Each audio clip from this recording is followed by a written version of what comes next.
We are Conspiracy Culture. Thank you very much for coming out to participate in tonight's event. We're sure it's going to be ridiculously informative, probably pretty scary.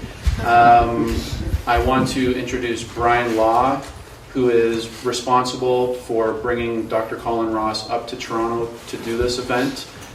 He's just going to make a few announcements in regards to what's going on. You probably see some cameras and some mics, so he'll just explain that. And again, thank you for coming out. It's great to see people interested in this type of material. Thank you, Patrick. As you said, my name is Brian Law. I'm a documentary filmmaker and currently working on a documentary about mind control, all the various aspects of it right back to the turn of the century. And so it's my pleasure to bring up Dr. Colin Ross, who's an expert in this field. He's written such books as The CIA Doctors, documenting the human rights abuses by psychiatrists in America and worldwide, military mind control, the Osiris complex, which is all about dissociative identity disorder, commonly known as multiple personality disorder, and also a book called Satanic Ritual Abuse that was a follow-up to the Osiris complex. So it's my pleasure to introduce Dr. Colin Ross, and I'll let him tell you everything he knows about mind control, and then it'll be followed up with a questionnaire afterwards. So thank you, and thank you. And sorry, one more thing. Brian wanted, if everybody could just hold off in terms of raising hands or asking questions until the presentation is done, that would be greatly appreciated. So if you think you might forget, because I'm sure there'll be tons of info, maybe just make a little bit of a note, and that'll be greatly appreciated. Give it up for Dr. Colin Ross. Well, we could do that, actually. Yeah, we're going to take about a small break, about 1 hour in, and then maybe we can take some questions then, and we'll do the remainder of the presentation. And if anybody has any other questions at that point, we can field those questions at the end of the talk. And just to make everyone aware, as you do see, there's a few cameras here. We're filming this as part of the documentary as well. So if anybody is afraid of being on camera, just to let you know, the shot's fairly tight. We're not seeing anybody in the shot, but if you definitely do not want to be seen on camera, just approach Steve or I afterwards and let us know, and we'll put like a big Walmart smiley face over you or something just to guise your identity. So thanks very much, and Dr. Colin Ross. Well, number one, thanks for coming. So your talk's at U of T, huh? Oh, yeah. In Austin? 15 years. No, I teach studies in propaganda. Was it U of T in Austin, Texas? Really? That's the U of T I thought you meant. No, Because here. I live in Dallas. Oh, it's U of Toronto, I see. So I'm a Canadian by birth, and actually born in Sarnia, so not that far away. Migrated over to Winnipeg just before I turned 7. Kind of grew up in Winnipeg. Moved with my family briefly to Sicily when I was 14. Back to Winnipeg, over to England for a few years, and then in 1970 up to the Canadian Arctic, and then in 75 down to Alberta, did pre-med for 2 years, medical school 77 to 81 in Alberta, back to Winnipeg to do psychiatry from 81 to 85, and then 85 to 91, medical school, academic, teaching hospital psychiatrist, and then in 91 I moved to Dallas, where I've been since.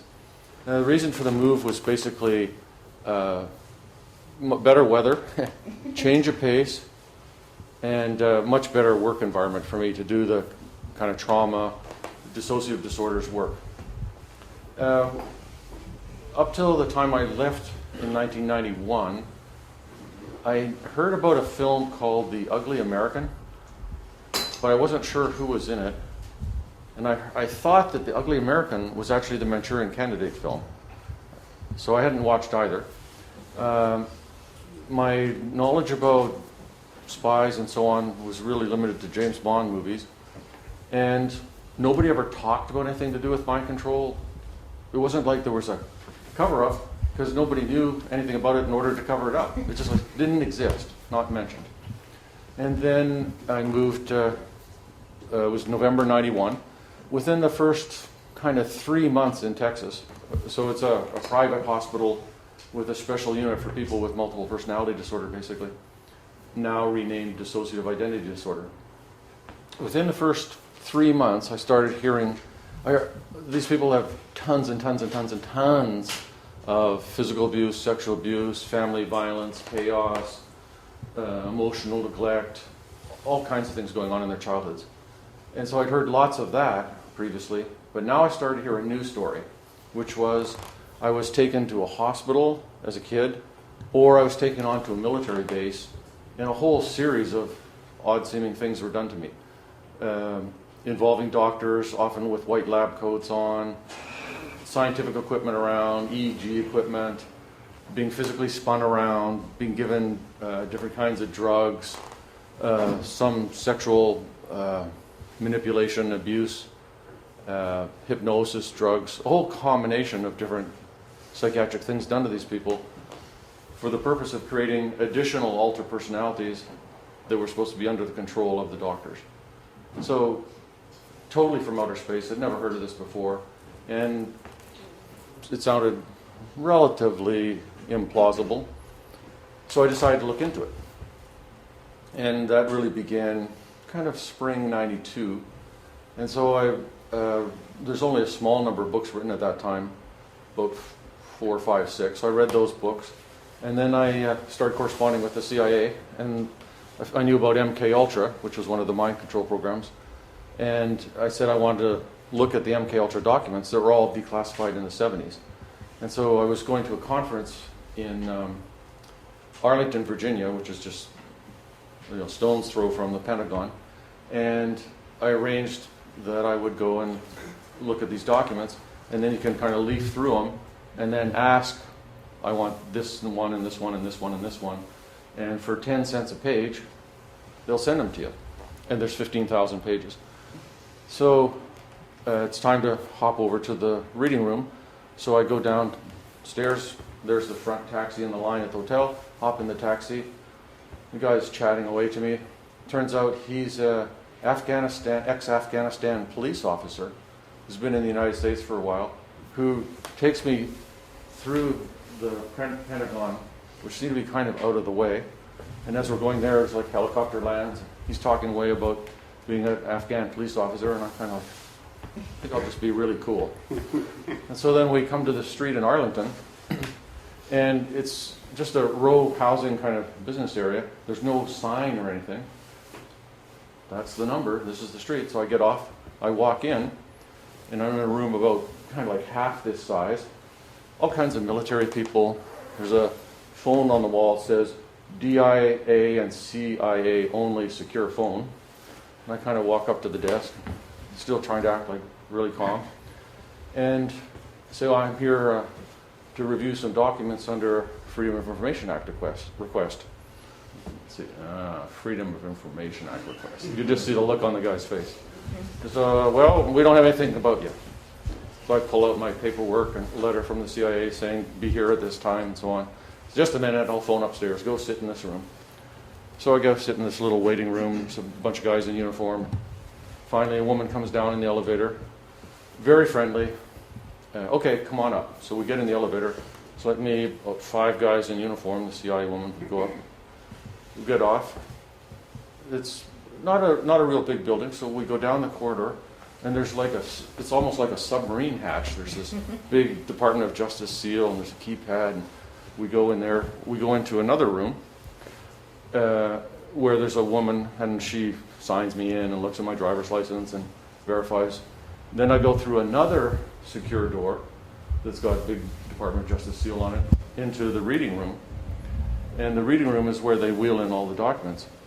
Except the reading room, so I've gone into secure space, from there into the second secure space, into the reading room.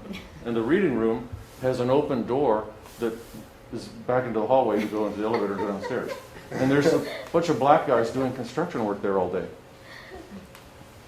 So the woman comes in, and there's like 20 perfectly sharpened pencils, goes down, pad of yellow paper. In comes the cart with the 149 volumes of MK Ultra documents for me to review. So I spend all day going through these things. This one doesn't look very interesting. I'll order this one. So I ordered a bunch of them, and then later I said I might as well get all the rest anyway. So I could have saved the entire trip. But in the middle of the day, the woman who was kind of watching me to make sure I didn't steal any of these documents thereby saving 10 cents a page, says to me, and she's like at least 80 years old, maybe 85, totally white hair. We don't hardly say a word to each other all day. And then in the middle of the day, she goes, "What are those documents you're reviewing? Are those classified?" And I go, "No, they were all declassified in the 70s. And she goes, "Well, what do they need me here for then?" I go, "I don't know." The other thing that happened in the middle of the day was she needed to take a break to go down to the washroom, so she gets the two black guys who are the construction workers to watch me for 10 minutes while she goes down, comes back. So I suddenly realized this seems like this is the federal government running this. And I sort of lost a little respect for the incredibly detailed, controlled environment that these people had set up. So that was my introduction to CIA military mind control. And then I got all these documents and didn't read every word on every page, but pretty well scanned all of these 15,000 pages of documents.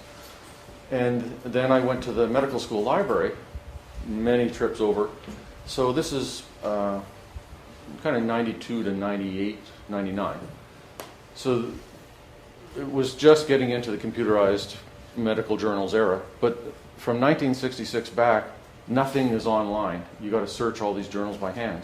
So you literally drive to the library, park, walk through the parking lot, go upstairs, and you go to whatever, Journal of Nervous and Mental Disease, 1950. So I didn't go back before the Second World War. Pull out 1950, and the 12 issues for the months there, you look at the table of contents, scan through, oh, here's an article on LSD. Or, oh, here's an article by this doctor whose name I already know. Take it over to the photocopy machine, and charge up my card, photocopy a pile of papers, take them back home. So I go 1950, 51, all the way up to 75. So I've got some target journals, and I'm looking for some specific articles. And then in all these journals, I'm looking for either interesting paper title or interesting doctor's name. And then I take all these papers home, and I read them. Then I look in the references at the back of the paper, and I go, oh, this reference, I need this one, I need that one, I need that one. I go back to the library, photocopy those papers, and then I look at the references to those papers and end up with an overfull filing cabinet of basically early 50s to early 70s papers, all published in the public domain, regular medical journals sitting there in the medical school library. So that's kind of my information base. Nobody's ever dropped off a brown envelope with some interesting stuff in it. Nothing that I'm going to talk about is based on somebody told me a story that, or somebody believes that. This is all what's in the documents. Now I'll do a few little, side meanders through some conspiracy theory type stuff. But basically I'm talking about the documented facts which are stranger than fiction. And I thought I'd just start with a kind of related and unrelated story in a sense. Actually, two stories. Just to illustrate, my take on how I think the world works. Did they tell you when you're coming in that we have to take a DNA sample and just pop a chip in your arm? Okay. Thought you'd be comfortable with that. So here's just a random story of a strange coincidence that happened one day. The day was Cinco de Mayo, 5th of May, 1979. Some of you may know this story already. So Jimmy Carter is, they're running up to his competition with Ronald Reagan. So he's got this thing that he's talked about in public, which I don't know the exact details of it, but the basic idea is he's got this new scheme he's going to announce, which is a big shakeup in the way the economy's managed and how the money flows and who's the favorite and everything. And he's going to present this to a Latino audience, because obviously the Latino audience is going to like what he's saying. And now you can Google this still today. This is all reported in the mainstream media. All of a sudden there's a commotion in the crowd at this talk he's giving, and these two guys are wrestled to the ground, and they have starter pistols. So nobody's injured at all. And these guys say, one of them's a white guy and one of them's a Hispanic guy from Mexico. And they say that they didn't know each other prior to a couple days ago. And several Mexican guys approached them and they practiced shooting off the starter pistols on the hotel roof the night before, which were given to them by these guys. And they were told to create a diversion, and one of the other guys would be the sniper who would shoot Carter during the commotion. So the Secret Service looked into this, thought these guys are just, full of it, basically. And they said, well, the guy who recruited us for this operation, who was going to be the sniper, was in such and such a hotel and such a room number. So the Secret Service go to the room number, and there's a shotgun case and some shells. So then they go, I wonder if there's something to this. So then these guys are booked, and that's the end of the story. Like, were they convicted or not convicted? Did they ever go to prison? What did they do after that? Did anybody follow them up? Not a word. And then the mainstream media, so what you're probably thinking, where's the coincidence in this story? The mainstream media reported there's a strange coincidence. These guys' names were Raymond Lee Harvey and Osvaldo Ortiz. Raymond Shaw being the shooter in the Manchurian Candidate movie. So reportedly, again, mainstream media, Jimmy Carter went back to Andrews Air Force Base, canceled the whole financial plan, never heard anything about that again, went back to Andrews Air Force Base and said to somebody who was there, I've lost control of the government. And so this is not like covered up, this is in the mainstream media. But the way it's covered up is, what a funny coincidence. What are the odds that Raymond Lee Harvey and Osvaldo Ortiz are going to meet each other and be involved in this plot? It's so patently ridiculous that obviously that's not what is actually going on. But the effort to cover it up is just kind of saying, it's a funny coincidence, reporting it in the mainstream media. Everybody kind of goes, well, that's good, what's on TV tonight? And it just kind of passes by. And that's kind of the way the cover-up of all this mind control experimentation worked. It's not that it didn't happen, it was published in all these mainstream journals. And at the bottom of the papers, it often says, funded by Department of the Army, funded by U.S. Office of Naval Research, funded by Air Force Office of Scientific Research. It never says funded by the Central Intelligence Agency. But we know that just from reading the journals that it's military funded at a minimum. And what is done to people is described right in these papers that are on the shelf at the medical school. And the way to cover it up is just kind of go, whatever. I'm too busy to think about it. I'm just talking about the declassified stuff that I actually have in the documents. Of course, there's layers and layers and layers and layers and layers that are totally classified, totally covered up, that nobody knows anything about. So the second story is how the financial system is managed, which again, some of you may know the story, some of you may know the details, some not. So, by the way, it's very clear that Jimmy Carter got the message even if the general public didn't get the message. So September, October 2008, the economy is just about to go crash, and one of the largest financial institutions in the United States, Washington Mutual, is in danger of collapsing. And this is actually standard government practice, apparently. On Friday, now, you might think I made a mistake, and this actually took place in Uruguay, some kind of banana republic. No insult to Uruguay, I've never been there. This is the United States of America. The government on Friday comes and seizes the bank. There's no lawsuit or big long set of legal briefs or debate in court. They just walk in, seize it, now we own it.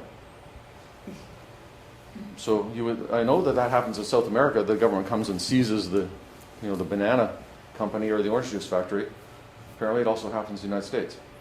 So this is good because we can't afford to let this bank collapse because the effect on the economy will just be catastrophic. So we, the people, through our agents, who are not telling us what they're doing, seize the bank. And this is in the same time frame as we're just gearing up for an $800 billion bailout. And we already have, at the start of the Obama administration, the deficit was 12 trillion, now it's 16 trillion. So we're kind of running in the red there. And we're going to have to bail people out 800 billion worth. But this is good because now we own this bank. This is our property, we the people, because we've seized it, which doesn't make us highway robbers, just makes us citizens. And now we have to, of course, do something with it. So Washington Mutual had worth of $306 billion, which included $188 billion of deposits in the bank. And the government's afraid there's going to be a run on the bank, everybody will take the money out, and there's not enough money in there, and the whole thing will crash. A lot of this had to do with all these upside-down mortgages and, crazy mortgage rules and everything. So the FDIC, which is the federal body that insures mortgages, was on the hook for $31 billion worth of debt held by Washington Mutual. But the FDIC only had $42 billion in assets. So if Washington Mutual collapsed, then they would owe $31 billion worth of insurance payments on all this collapsed mortgages, which would almost wipe out all their assets. Well, that's kind of a little problem for the government. So what happened on the weekend was the FDIC's liability for this $31 billion was erased. So they no longer were on the hook for $31 billion. The people who bought Washington Mutual from the taxpayers took over this $31 billion in liabilities, which was only a liability. Nothing had actually happened. They didn't actually have to pay it. And here we are with this $800 billion bailout coming up. We've got $306 billion asset in our pocket with $31 million liability, but we've erased that, so no need to worry about that. So now we could sell it, which would be kind of handy because that would cover maybe 3/8 of our bailout costs. So being the good business people we are, on Sunday, Washington Mutual was sold to J.P. Morgan for $1.9 billion. And in this very stressed financial quarter, surprisingly, J.P. Morgan operated in the black. So this is obviously a backroom deal. This is not the government of the people, for the people, and by the people. So I'm giving you a little feel for how I see the system operating in general, just so we know we're all in the same club here.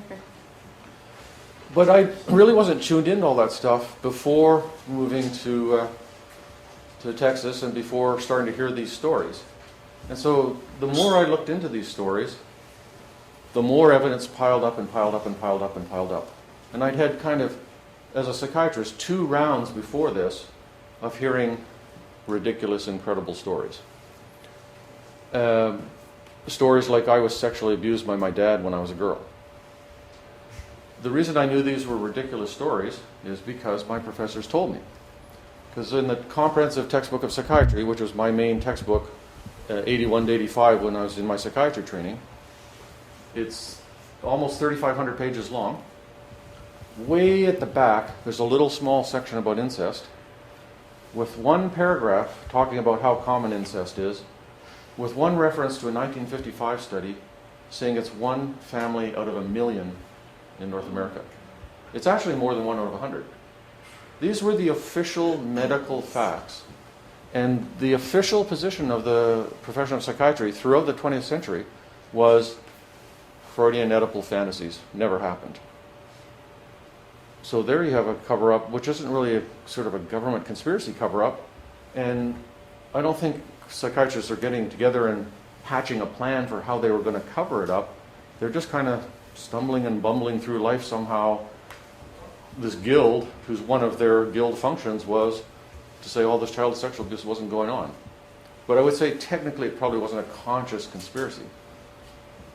And then in the late 80s, people started publishing papers where here's a group of people with this diagnosis, or here's a group of people with this diagnosis. And incredibly, 50 or 60% of them claim they're sexually abused as children.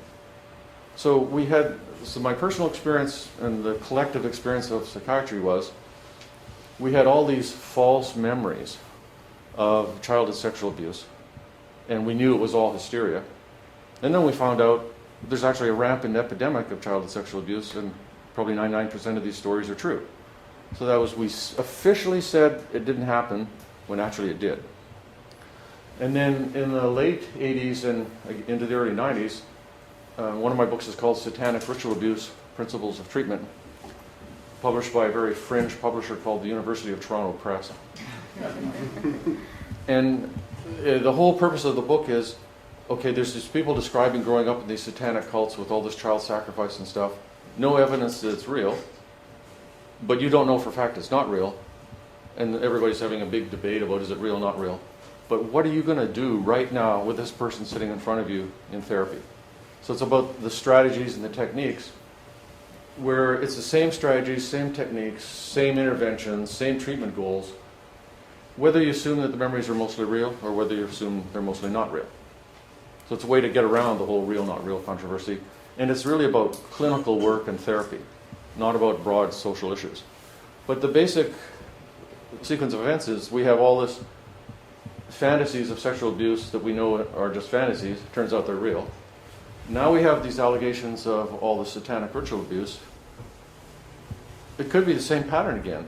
Everybody, all the official people are saying it's not real, that's ridiculous, there's no cults like that, it's impossible, where are the bodies? It might turn out it is real. Or it might turn out this time it's not. And basically that issue never gets resolved. And then we come to wave number 3, which is I start hearing all this stuff about this military mind control experimentation. Okay, which way is this one going to go, real or not real? And it turns out, the more I get into it, in the satanic ritual abuse, you never can actually get to documents and facts. It's just kind of like you're in the fog trying to find some documentation, because it's always something that happened 30 years ago. You can't go ask the dad, because he's either dead or isn't going to tell you. You don't have any investigative resources. You're a clinician. You got to try to figure out how to help this person be less suicidal. Then we get into the military mind control arena, and it's kind of open question. How much of this is going to actually get documented and proven? And it just turns out that the pile of documents gets bigger and bigger and bigger and bigger and bigger. So that's my personal kind of story of my walk through this. And, oh, by the way, this is, if you're at the top of the hill at our family cabin in Manitoba, and you turn around and look about this way, you'll kind of see this view. So this is in lake country in eastern Manitoba. That's all my contact information. These are the 2 books that deal mostly with this. So since I've mentioned false memory questions here, and I personally was attacked in a lot of public venues for being a person who generated tons of false memories in patients. So I was in this false memory wars in the 1990s. And now I'm going to do another little story just to show you that, in fact, there are false memories here. That people do make allegations of CIA military mind control, which are obviously impossible. And this is an example of that. So a woman comes to the emergency department claiming that her boss at her university made her sit in a room entirely lined with leaves and gave her a bunch of LSD, and she's had a bad trip, and now she's in the emergency department. So you could talk to 10,000 psychiatrists in the United States, and you'd be lucky to find 2 who didn't know for a fact this is obviously impossible, delusional, false memory. There's no way. Come on, a room that's all lined with leaves?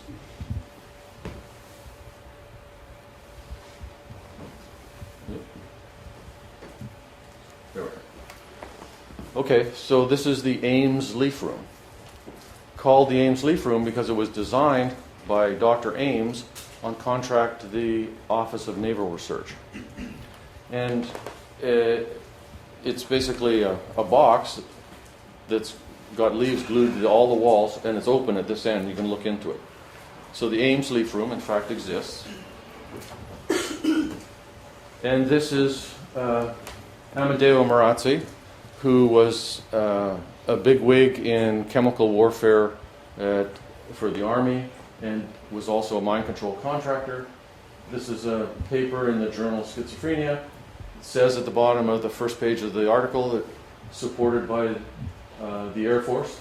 That's Air Force Office of Scientific Research, is what that stands for. And this is a picture of his experiment at the University of Minnesota, where the subject is sitting in the Ames Leaf Room. And he's got two knobs that he can move to adjust that white bar that's at the far end of the room. And he's got it adjusted so it appears to be perfectly horizontal to him. While he's in the Ames Leaf room, he's wearing these goggles that have special lenses called anisoconic lenses that distort all the angles so that nothing seems to meet up properly. It's all out of perspective, doesn't make any sense. And he's high on LSD, funded by the Air Force. So, as a result of this experimentation, Dr. Marazzi was able to determine that if you sit in a leaf room wearing lenses and you're high on LSD, you can't see straight. That's a pretty high-level science. Mary Ray, his research assistant at the University of Minnesota, whose medical record of her visit to the emergency department I have in my possession, testified at U.S. Senate committee hearings in the 70s telling this whole story, which is absolutely objective, absolutely real, absolutely happened. Point being, a lot of the, it's just like when you go on the internet and look at conspiracy stuff. There's some solid stuff, and then there's not so solid, and then you can't rely on the reliability of some of the information. When something appears to be completely ridiculous, stupid, impossible, crazy, too far over the top, it could actually be real. So my attitude is not to dismiss anything out of hand or know for a fact that it isn't real, which I learned from looking into things here. So this is a quote from this Amadeo Marazzi guy's paper. Army Chemical Corps, where he worked, which is a site of tons of LSD experimentation, many different drugs tested on prisoners. The Army Chemical Corps next provided the opportunity for exploration of the nervous system with more powerful substances, both in the laboratories and in the field, and for the realization of a strong desire to reversibly reproduce and control derangements at the highest integrative levels, including the mind. So when we talk about mind control, there's control and there's mind. I mean, that's what these guys are working on. It's not something we're alleging. They clearly are trying to control the mind at the highest levels. This is something that's on the internet that you can find. That's the address. And it's unverified. I don't know if this is like a set up scene that was just made up, or this is an actual experiment. But this is the type of experiments that were done under MK Ultra. All kinds of wild, crazy things. So this is, I don't know for a fact this is a real experiment, but it very well could be. So the World War II ended in 1945. During the Second World War, in the United States, there was no central coordinating intelligence agency. There's all this fragmented, different branches of the military, and the decision was made to create a central intelligence agency called the Office of Strategic Services, the OSS, which operated till the end of the war. And then there was kind of a 2-year lull period, and then in 1947 the CIA was formed, mostly from prior OSS guys. So the CIA was formed in 1947, so obviously there can't be a CIA mind control experimentation before that. And there may have been experimentation by the CIA in the late 40s, but there's no documents on that. In terms of the documents, it starts in 1950. And that's an important little subnote there. There's always disinformation denial about everything. So one of the disinformation denial stories that we hear all the time is, we only got into this, and this story's been told for like half a century now, we only got into this defensively in reaction to what the communist Chinese were doing during the Korean War. And we had our pilots who were captured. They were subjected to some sort of interrogation, brainwashing techniques. They came back home and they made false confessions of germ warfare. And then we tried to figure out, how did the communist Chinese get them to make those false confessions? So we're the good guys, and we're only doing that defensively. The Korean War started in June 1970. Bluebird was signed into operation by the director of the CIA in April 1950. So it can't be reactive to what was going on. So that's clearly disinformation. So there's a series of programs. They're all declassified, and you can order the documents now on CD-ROM for $35 instead of 10 cents a page times 15,000. So Bluebird actually started probably in 50, but ran to about 53. Some of these years are a little bit fuzzy. It could be 54. It was rolled over into Artichoke, which then in turn was rolled over into Project MK Ultra, which ran until 63, which was in turn rolled over into MK Search, which ran until 72, 73. And in parallel with that, there was a bunch of other programs, some of which you can't get any documents on at all, some of which you can get like 30 pages. So there's Project Often, Project Derby Hat, Project Third Chance, MK Naomi, and Project Stargate. MK Naomi apparently was named after the secretary of one of the senior CI guys involved in the program. MK designates a certain division of the CIA that was running the program. That's what MKL stands for. Why Ultra? Don't know. There was a deciphering, decoding Ultra program in the Pacific in the Second World War. It just seems to be kind of like random cover names. But anyway, these are the documented programs. And then there's Stargate, which I forget the exact year, but in the 90s, I remember watching Ted Koppel interviewing Robert Gates, who at that time was the head of the CIA, and the chief officer who was the liaison between the CIA and the military on Project Stargate. And they themselves said, yes, Project Stargate existed. We spent at least $20 million on it and ran up until at least 1984. And that's the psychic spying remote viewing program. So this is not a rumor. This is admitted to it. And the Robert Gates was Mr. Skeptic. I don't think this really worked. We kind of wasted some money. But the liaison guy between the CIA and the military said, no, we actually got operationally useful hits that were confirmed by other intelligence investigations on things like, so these guys go sit down in a room and they basically astrally project themselves either to a set of coordinates that are given, longitude, latitude, or are missing pilots in Central America who went down in the jungle somewhere. And they end up kind of over the site, and then they produce a sketch of the site, or they produce the coordinates of the crash site, and then people go to the crash site and there it is. So these are the programs that actually existed. There's another program that, when you get into this, you hear about these other programs, the most famous one being Monarch. So I've heard many people say they were in Monarch, and I filed Freedom of Information Act requests with all the branches of the military, Defense Intelligence Agency, CIA, and all of them said they had nothing on Project Monarch. So I would say it's kind of a flip of the coin. There actually never was a Project Monarch. It's just an urban legend or disinformation. Or there actually was a project actually called Monarch. Or there was a project that was exactly like Project Monarch. It just wasn't called Project Monarch.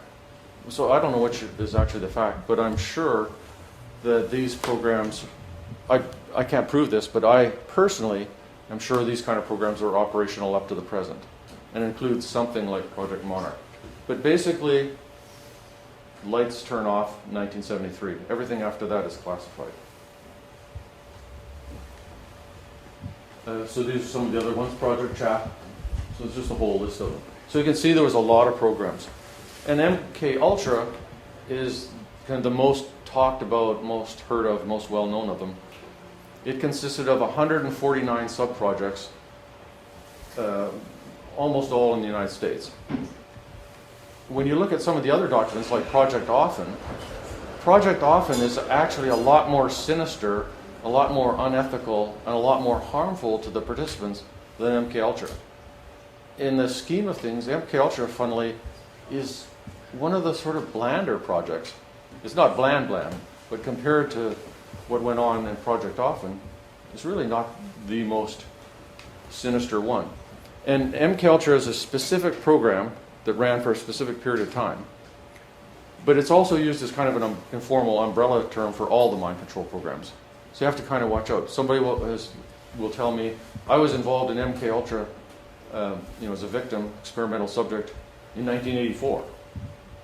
So I don't go, well, that's impossible because MK Ultra stopped then. I'll explain that MK Ultra is used loosely as an umbrella term, but technically speaking, it couldn't have been an MK Ultra because it stopped, in the early 60s.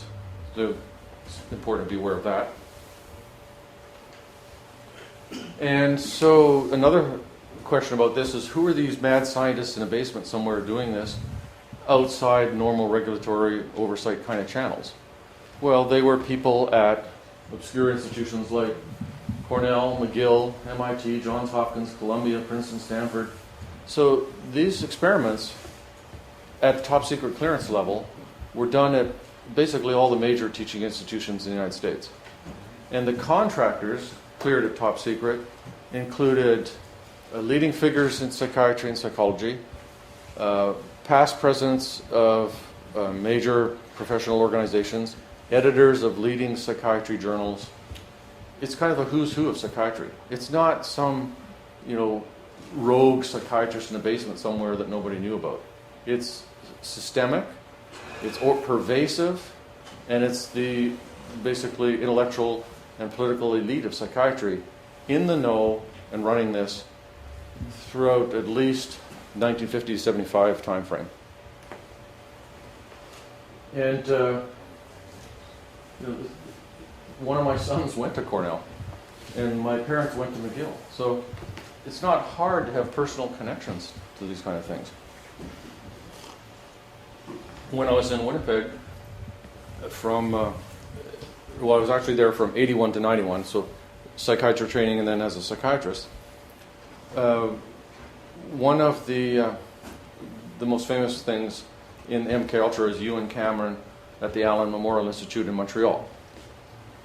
And one of the people, so 9 people sued the CIA for the experimentation done on them in McGill by Ewan Cameron under funding from the CIA, and the CIA settled out of court.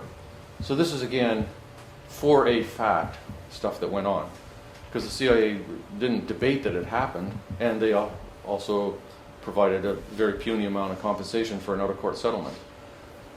And in my CIA doctor's book, in the 90s, I went to Vancouver and interviewed Linda MacDonald, who's been on a variety of different documentaries, who's a very charming, talented, very sane, normal-seeming person, very engaging.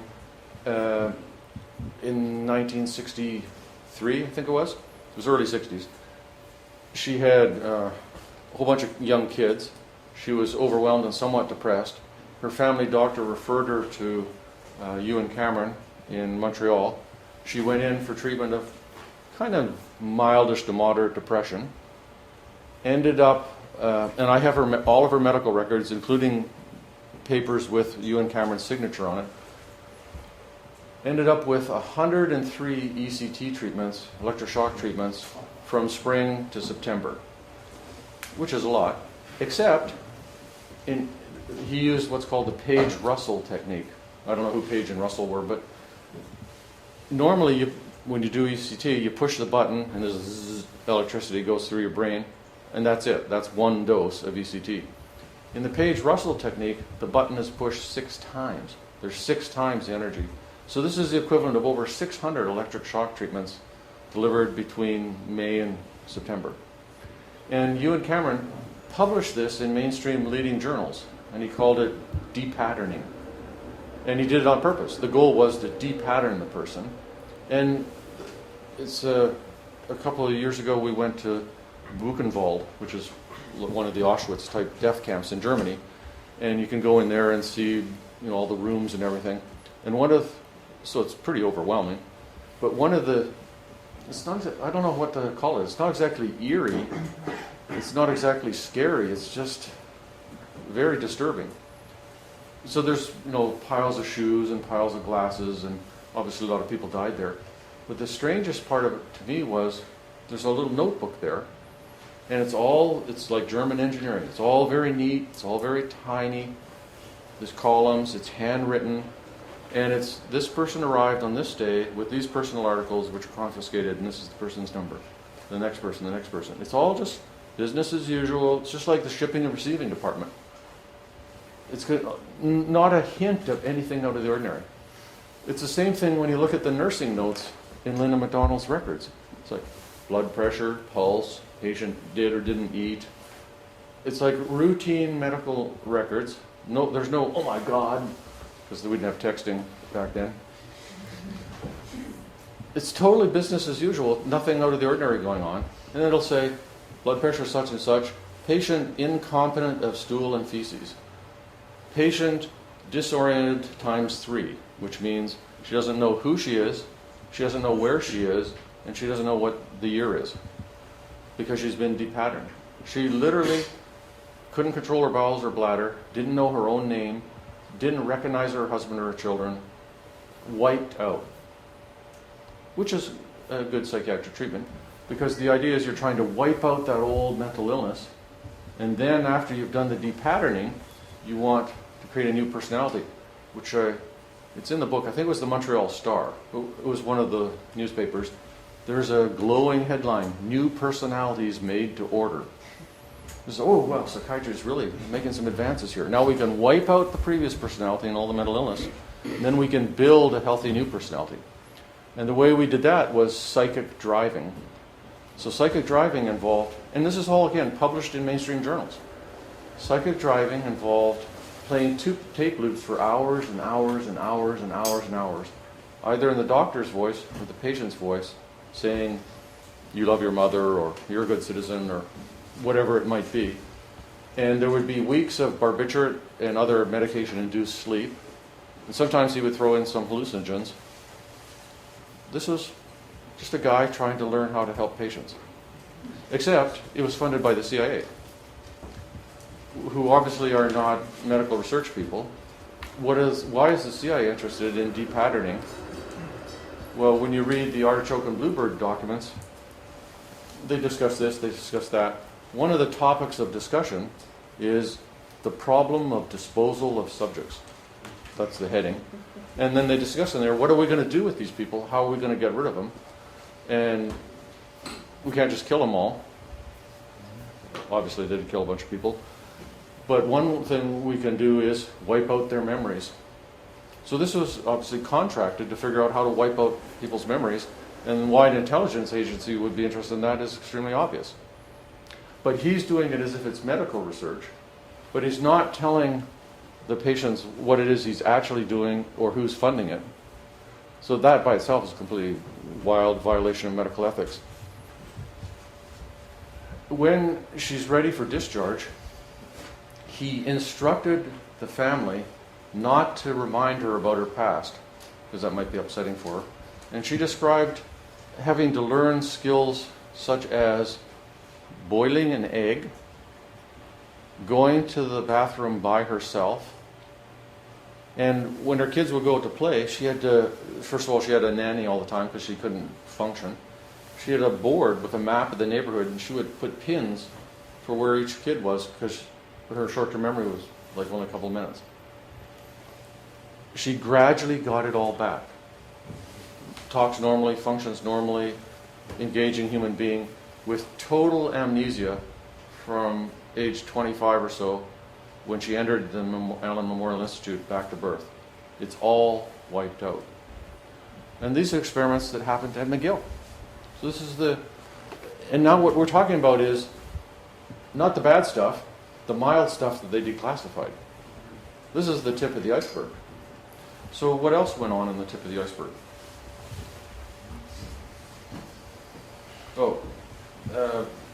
Before I get into more examples, so there's all these universities. Other MKUltra institutions include, that looks like a typo. I thought that said the Cali Cartel. It's actually Eli Lilly. Sorry, I made a mistake there. So who do you think were the first major manufacturers and distributors of LSD in North America? Hippies, beatniks. No, it wasn't any hippies yet. Beatniks. But the CIA doesn't itself personally manufacture LSD. They would have to contract to somebody. Sandoz. They gave it to their own guys. Sandoz Pharmaceuticals. The story of LSD, real quick. You're correct, not 100% correct. Let me tell you the story. So, and this is all in documents that I've read. the CIA guys always refer to the Russians as the Soviet. So that was the phraseology. The Soviet this and the Soviet that.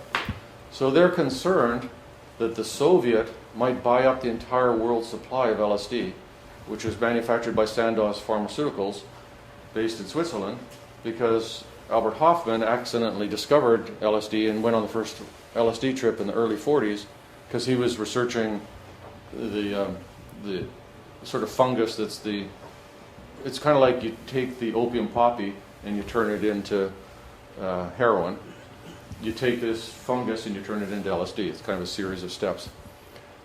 So Sandoz was the supplier of LSD.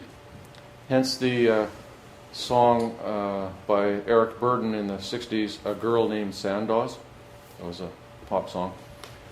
So the CIA was concerned that the Soviet was going to buy up the entire world supply of LSD from Sandoz Pharmaceuticals, which they wanted for their own mind control experimentation and interrogation. So they contracted with Eli Lilly Company in 1953 and 1954 for $400,000, which is a lot of money back then, to manufacture and supply a secure quantity of LSD to them. So the first manufacturers and distributors of LSD in North America was Eli Lilly Company. Funnily enough, LSD works on the serotonin system in the brain. The first selective serotonin reuptake inhibitor antidepressant, which works on the serotonin system, was Prozac, manufactured by Eli Lilly Company. So how they developed their expertise in brain serotonin physiology was by being the first manufacturers of LSD. Totally outrageous fact. National Institute of Health and National Institute of Mental Health. Both top secret cleared contractors. The Office of Naval Research. So a lot of this money is kind of shunted around. So the CIA will give money to the Navy, and then the Navy will do something, and then the Navy will do something else, and it comes back to the CIA. It flows around the system. Public Health Service, Bureau of Narcotics, which is the precursor of the DEA. Holy mackerel, what a coincidence. It's by random chance I told you a story about J.P. Morgan buying Washington Mutual for $1.9 billion. It turns out J.P. Morgan was a top secret cleared MK Ultra contractor itself. All this stuff is somehow interconnected, even if you can't connect all the dots. So a lot of these LSD and other experiments were funded jointly by the CIA, by the Public Health Service, and by the Masons, basically, through the Scottish Rite Foundation. At the National Institute of Health, there's a researcher called Maitland Baldwin, whose papers I have, who is basically he's doing a couple different things. Electrode implant type stuff in monkeys, and beaming.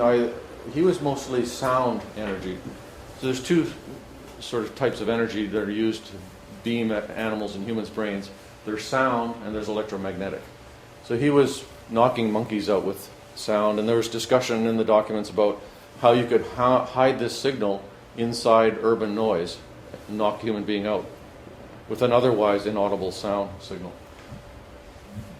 He's a co-author of Wilder Penfield, who's the most respected Canadian neurosurgeon of all time, who worked at McGill in the same time frame that Ewan Cameron was an MK Ultra contractor at McGill.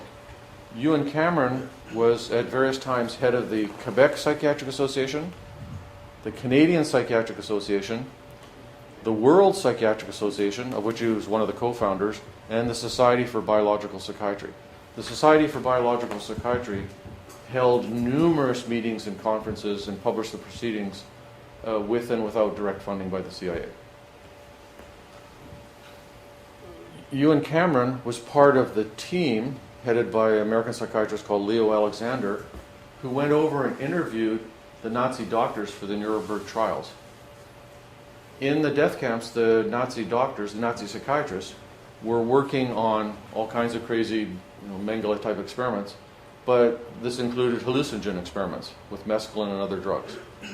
So Ewan Cameron had never done hallucinogen research himself, obviously had top secret clearance if he's part of the US team going over to interview the Nazi doctors, goes over and interviews the Nazi doctors who presumably tell him about conducting hallucinogen experiments in the death camps, comes back to Montreal and conducts hallucinogen experiments in Montreal with funding by CIA and other sources, including the Health Protectorate branch of the Canadian government.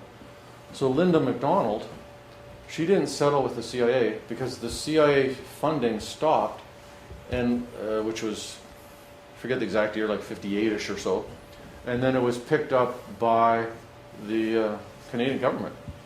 And so she sued the Canadian government, and as a result of her lawsuit, there's a 1-800 number set up, and you automatically get $100,000 tax-free if you can document that you were a depatterning subject of Ewan Cameron's at McGill.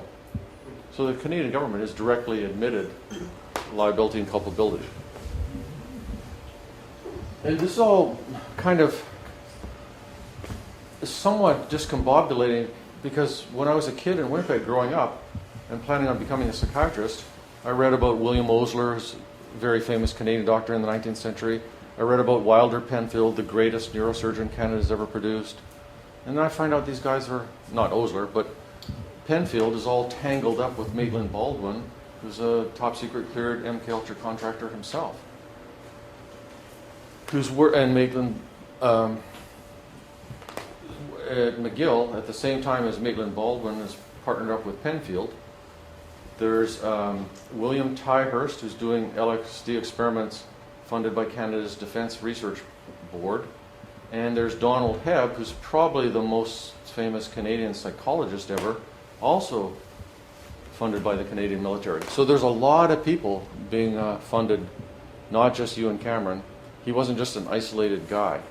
But the story is always, oh, the one isolated guy who kind of went off the deep end a little bit. Ionia State Hospital. So I have a hospital-based trauma program in Dallas that I consult to, and one in LA and one in Grand Rapids, Michigan. And Ionia is not far from Grand Rapids. And this is an interesting story. So this is an MK Ultra project at Ionia State Hospital, and this is, again, a published paper, plus I have the MK Ultra files. This is incarcerated sex offenders are the experimental subjects here.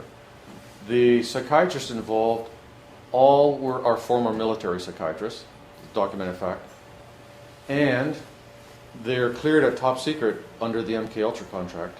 And what they do is they give these guys LSD, marijuana, barbiturates, and they interview them, aka interrogate them.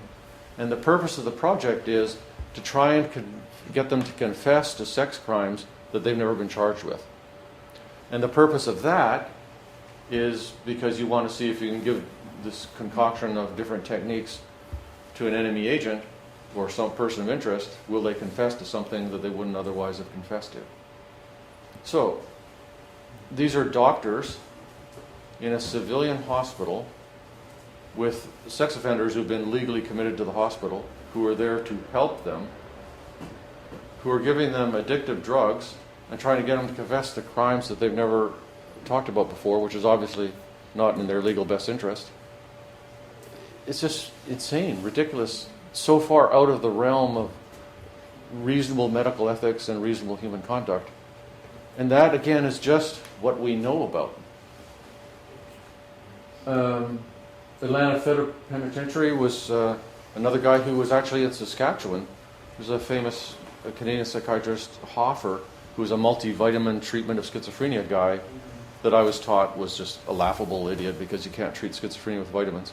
And that was all I ever heard about him. But he was a partner of Humphrey Osmond, who then moved to the United States and partnered with a guy, Carl Pfeiffer, who did experiments at the New Jersey Reformatory in Bordentown and in Atlanta Federal Penitentiary. And this is giving LSD. There's a Lexington Narcotics Farm was another prison where incarcerated criminals who are drug addicts are given drugs experimentally. So this is helping them with sobriety and recovery. I mean, it's just absurd. And why would we be wanting to give drug addicts LSD to help them with their recovery?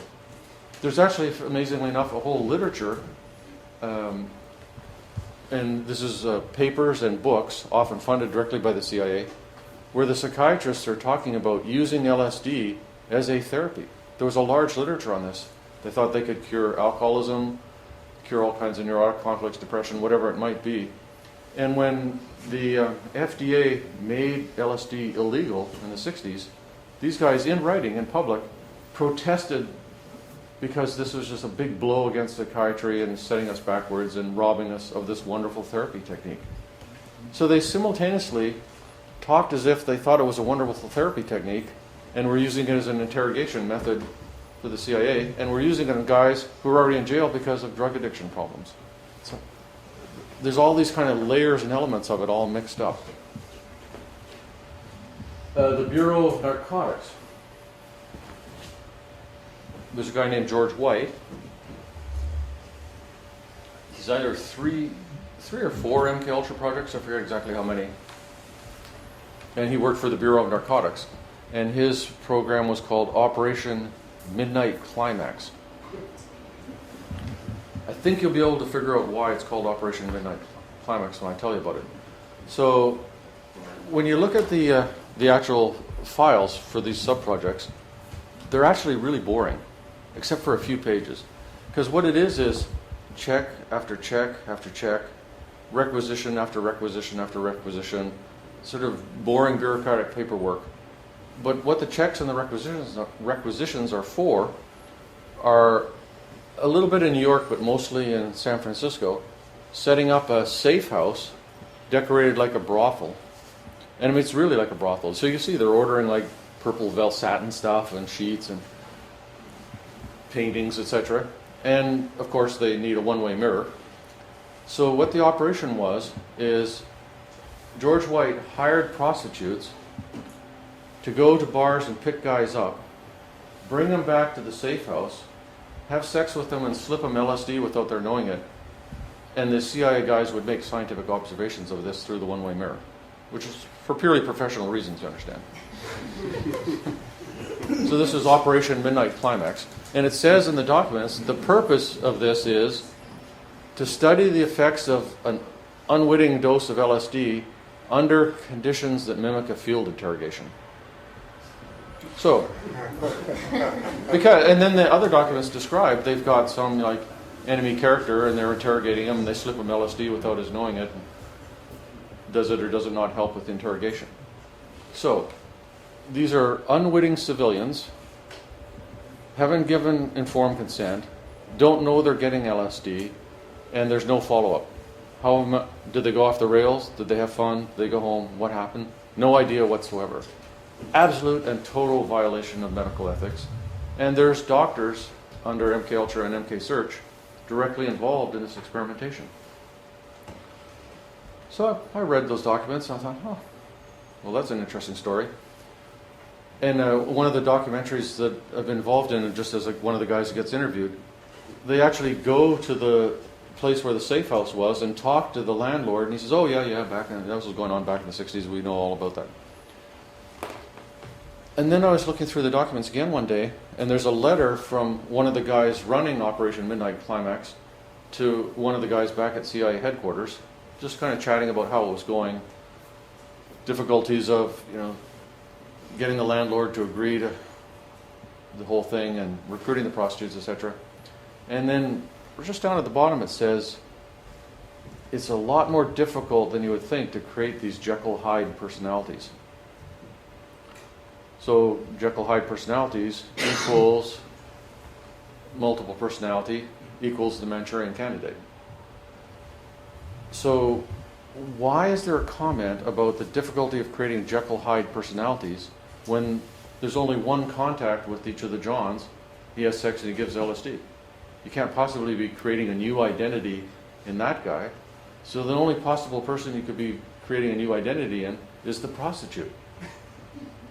So my theory, which I can't prove, is that there's two layers. There's always layers and levels and layers and levels and layers and levels.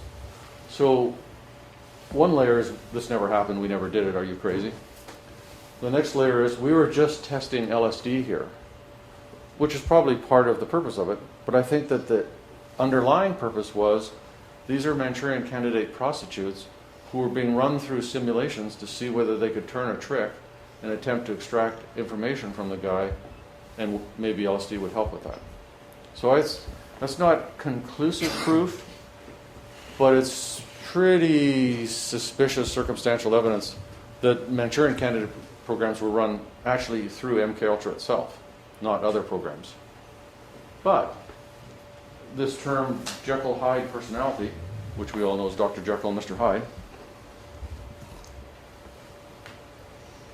is used repeatedly by G.H. Estabrooks, who is not himself actually an MKUltra contractor.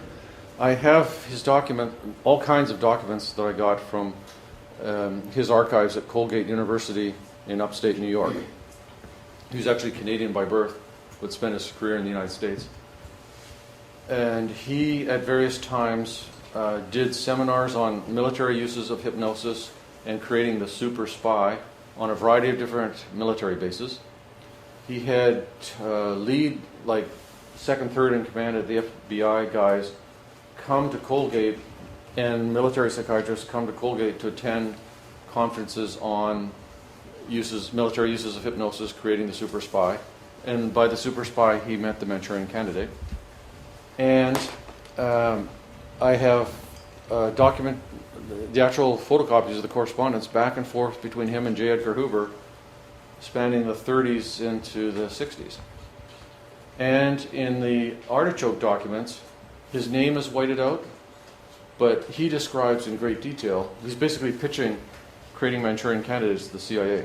And you can tell from the details of the vocabulary and the examples. And when you look at where his name is whited out, you can count down from the line above and see how many letters there are. It's exactly the right number of letters to be his name.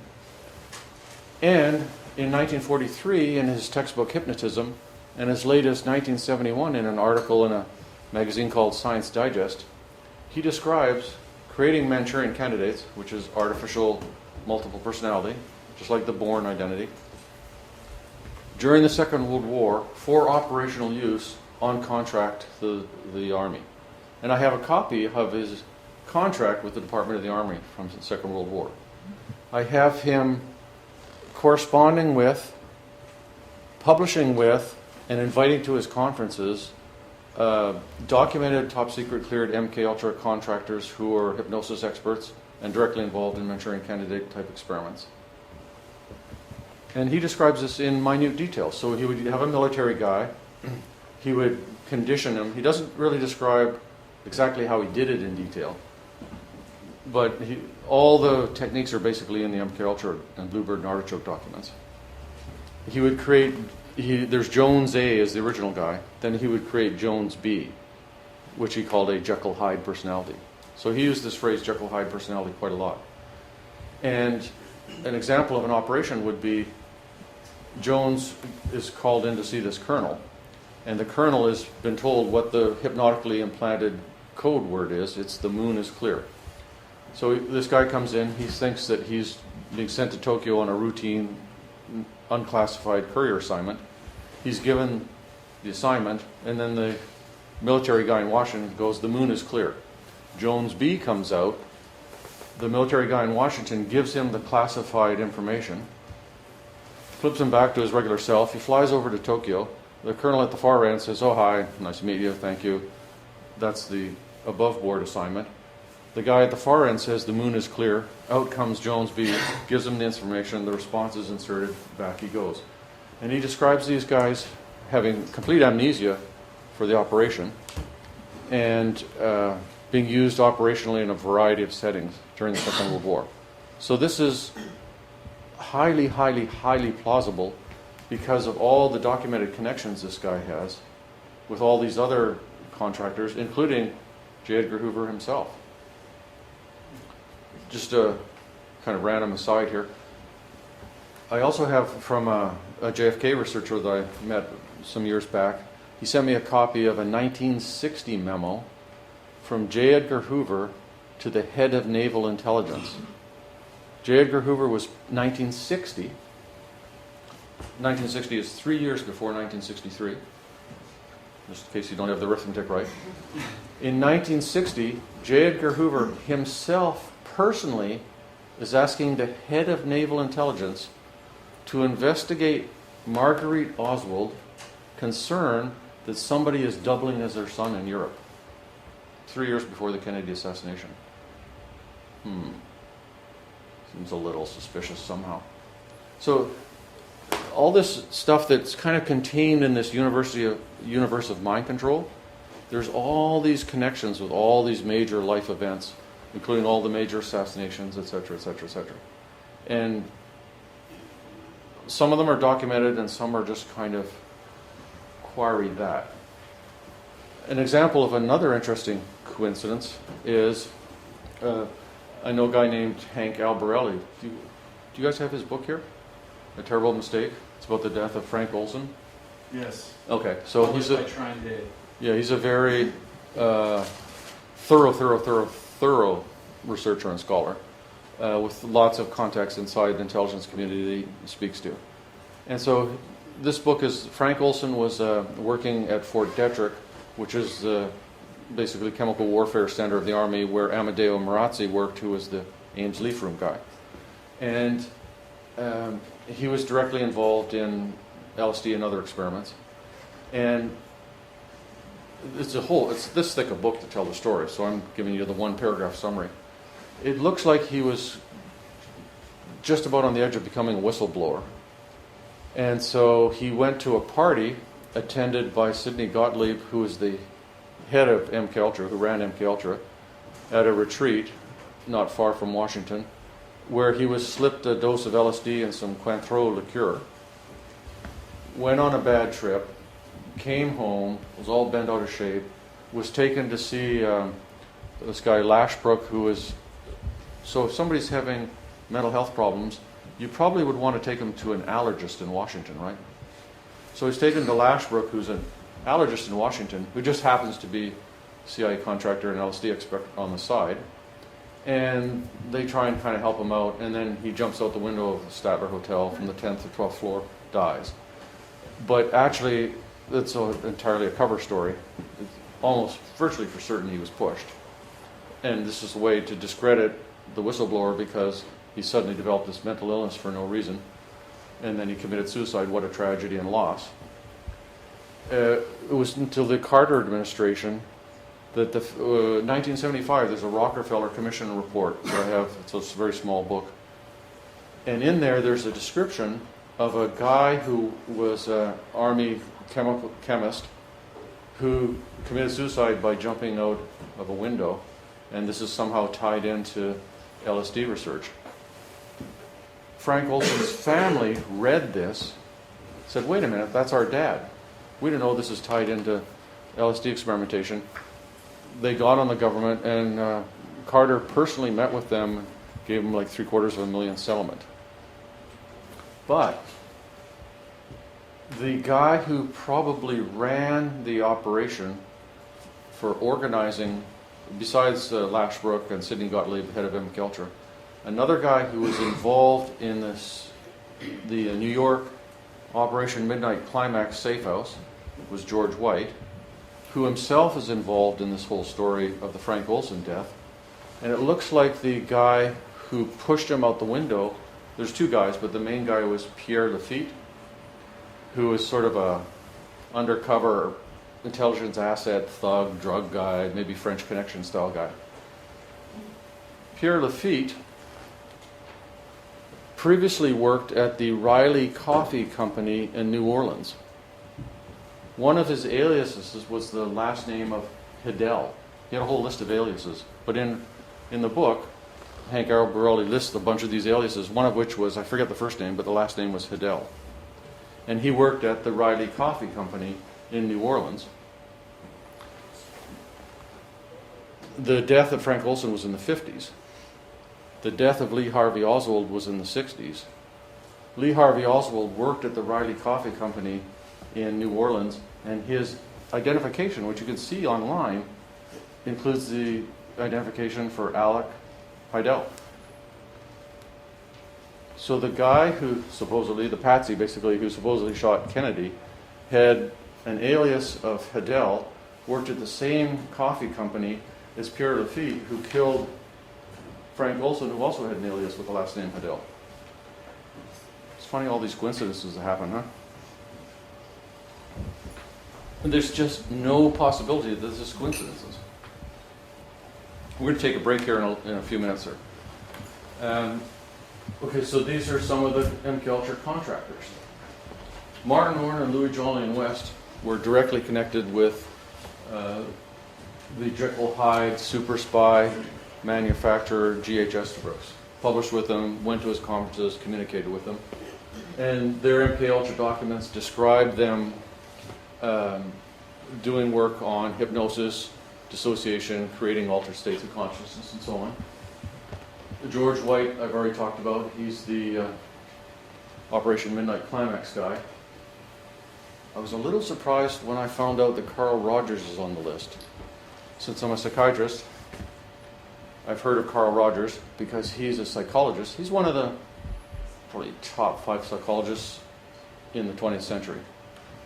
And his therapy method that he developed is called client-centered psychotherapy. And he's a humanistic psychologist. So he's like the, I hear you saying that you're angry at your mother. How does it feel to be angry at your mother? I mean, he's like Mr. Touchy-feely, nice guy, therapist, humanitarian, etc., etc. Well, he was also cleared at top secret under MK Ultra as a contractor on psychotherapy of schizophrenia, and he sat on the board of the Human Ecology Foundation, which was one of the front organizations through which the CIA funneled money to other investigators who often legitimately didn't know it was CIA money. So not only was he cleared at top secret as a mind control contractor himself personally, he was high up in the administrative hierarchy of overseeing the cutout organizations. The front organizations are called cutouts. And yet he's like Mr. Nice Guy Humanitarian. This is kind of knocks you back a little in your perception of your colleagues. One of the things I heard is these stories about kids being experimented on to be turned into Manchurian candidates. There's actually 4 MK Ultra sub-projects on children documented. None of them are particularly sinister, sort of, kind of. They're obviously not Manchurian candidate projects in and of themselves. So this is sub-project 103 in 1959, and there's still a website that's active for this, the Children's International Summer Village, and that's a photograph of a bunch of the kids. So what it is the investigator got money through Human Ecology or one of the other front organizations. I think it was Human Ecology, and apparently legitimately didn't know it was CIA money. And what he was doing at the summer camp was all these kids are brought there. Doesn't really exactly say how they're funded, but anyway, somehow they have enough money to bring all these kids from all these different countries to be at a summer camp. And the academic was studying how kids communicate when they don't share a common language. That was the project. So why would the CIA care about that? Well, they don't. The purpose of the project is described in the documents. The purpose of the project is to establish a relationship with young foreign nationals who may be of future interest to the agency. They're creating recruiting future double agents while they're children. And the academic exercise is just totally a cover story. It has nothing to do with anything. So the experiments, in fact, did include experiments on children. So Project 103, it is felt that this project will serve to support the whiteout need for cover. In addition, it will assist in the identification of promising young foreign nationals and U.S. nationals. And that's directly a quote from the documents. So Project 84, it's contemplated that Dr. Orne will be made witting of sponsorship on or about 1st September 1960. And for some reason, they never go September 1st, 1960. They're always going 1 September 1960. That's the way they write it, all the way through all these documents. And his subject is basic research on the nature of special states of consciousness, which today is focused on particular aspects of the trance state. Now, I actually met this guy. Time's ticking here. I will stop in a slide or two for a break. Because he was on the DSM, is the Diagnostic and Statistical Manual, which is the official diagnostic manual of the American Psychiatric Association, and it goes through different editions. So DSM-4, the 4th edition, came out in 1994. DSM-5 is coming out next May. And in the manual, there's all these sections. So there's a section for depression, schizophrenia, drug abuse, eating disorders. And I was on the committee for the dissociative disorders section, which includes multiple personality disorder. And so was Martin Orrin. So I actually sat on a committee with him, and he is the editor of, or was the editor, he died in the late 90s, of the International Journal of Clinical and Experimental Hypnosis, which is one of the 2 leading hypnosis journals. And in 1979, in Edmonton in medical school, I diagnosed a case of multiple personality myself, and which was a very interesting experience. And then I wrote it up, and it was actually published in 1984 in a special issue of the International Journal of Clinical and Experimental Hypnosis, edited by Martin Orrin. So it was just my good fortune to have this case history I'd written up, and he was just looking for one more paper to fill this special issue on hypnosis. I thought, oh, good. So it wasn't until a decade later that I found out that he was actually MK Ultra contractor. So these guys are directly involved in the day-to-day operations of civilian psychiatry. And some psychiatrists have no idea what the backstory is, and some are totally filled in. Another sort of twist in the story is in Toronto in the 80s, I was at a conference and met Chris Sizemore, who is the real Eve of the Three Faces of Eve, which was a book and a movie in the mid to late 50s. The book sold 2 million copies, and Joanne Woodward won an Oscar for portraying Chris Sizemore, Eve, in the movie The Three Faces of Eve. And it's still referred to in all standard psychology texts, and you can still get it on Netflix or one of those old-fashioned things like where they actually had these physical tapes you had to put in a machine. So it's really the most famous case history and the most financially successful case history by psychiatrists ever in the history of the human race. And one of the books I have here is called The Rape of Eve, which is me and Chris Sizemore and another guy who's collaborating on the project, again all based on documents, are telling the backstory, The Rape of Eve, subtitled The True Story Behind the Three Faces of Eve. So the authors of the book, Thigpen and Cleckley, psychiatrists, in 1953, it was really Thigpen doing it, Cleckley was kind of in the background, had Chris Sizemore in his office without any involvement. So he's her psychiatrist, treating her for multiple personality, has her sign a contract without outside counsel, without family involvement, with no lawyer present, signing over all of her lifetime story rights to him and his partner, for which he paid her $3, $1 for each of her 3 alter personalities, all of whom signed the contract, a copy of which is in the appendix to the book. So the patient made $3 off a book that sold 2 million copies. It's the greatest story of financial exploitation by psychiatrists on the history of the planet. 1956, again, no outside counsel, no family involvement. She signs another contract where she signs over the movie rights to 20th Century Fox, for which this time she got $5,000 of a movie that's still in print, still being watched. And there's many ways in which she abused, controlled, and exploited her, all documented. And in the book, The Three Faces of Eve, they talk about getting her handwriting analyzed by a military psychologist at Camp Gordon. Thigpen himself was formerly a military psychologist at Fort Bragg. They took her to a meeting on a military base and displayed her to the audience of military psychiatrists as an interesting case of multiple personality. And in the book, they have a kind of a psychological analysis procedure done to look at whether her alter personalities are distinctly different or not.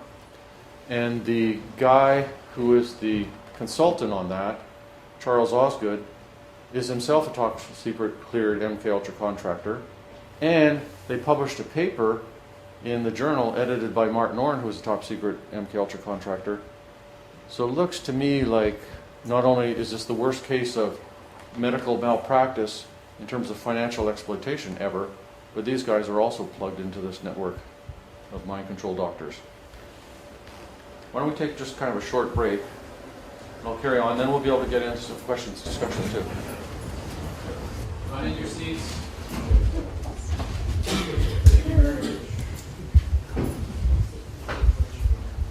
So Louis Jolyon West is known as Jolly West because he's a very jolly guy, I assume.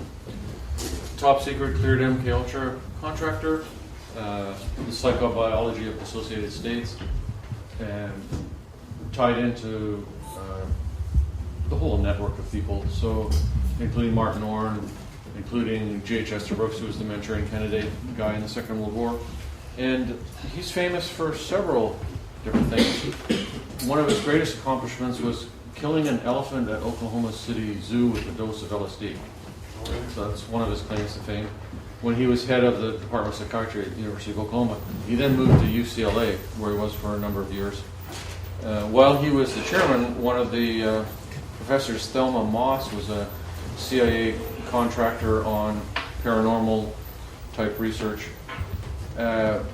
He was involved in the UCLA Violence Project, which was actually approved by Ronald Reagan when he was the governor of California, but shut down by public protest before it actually became operational. It was to be based at a used Nike missile site.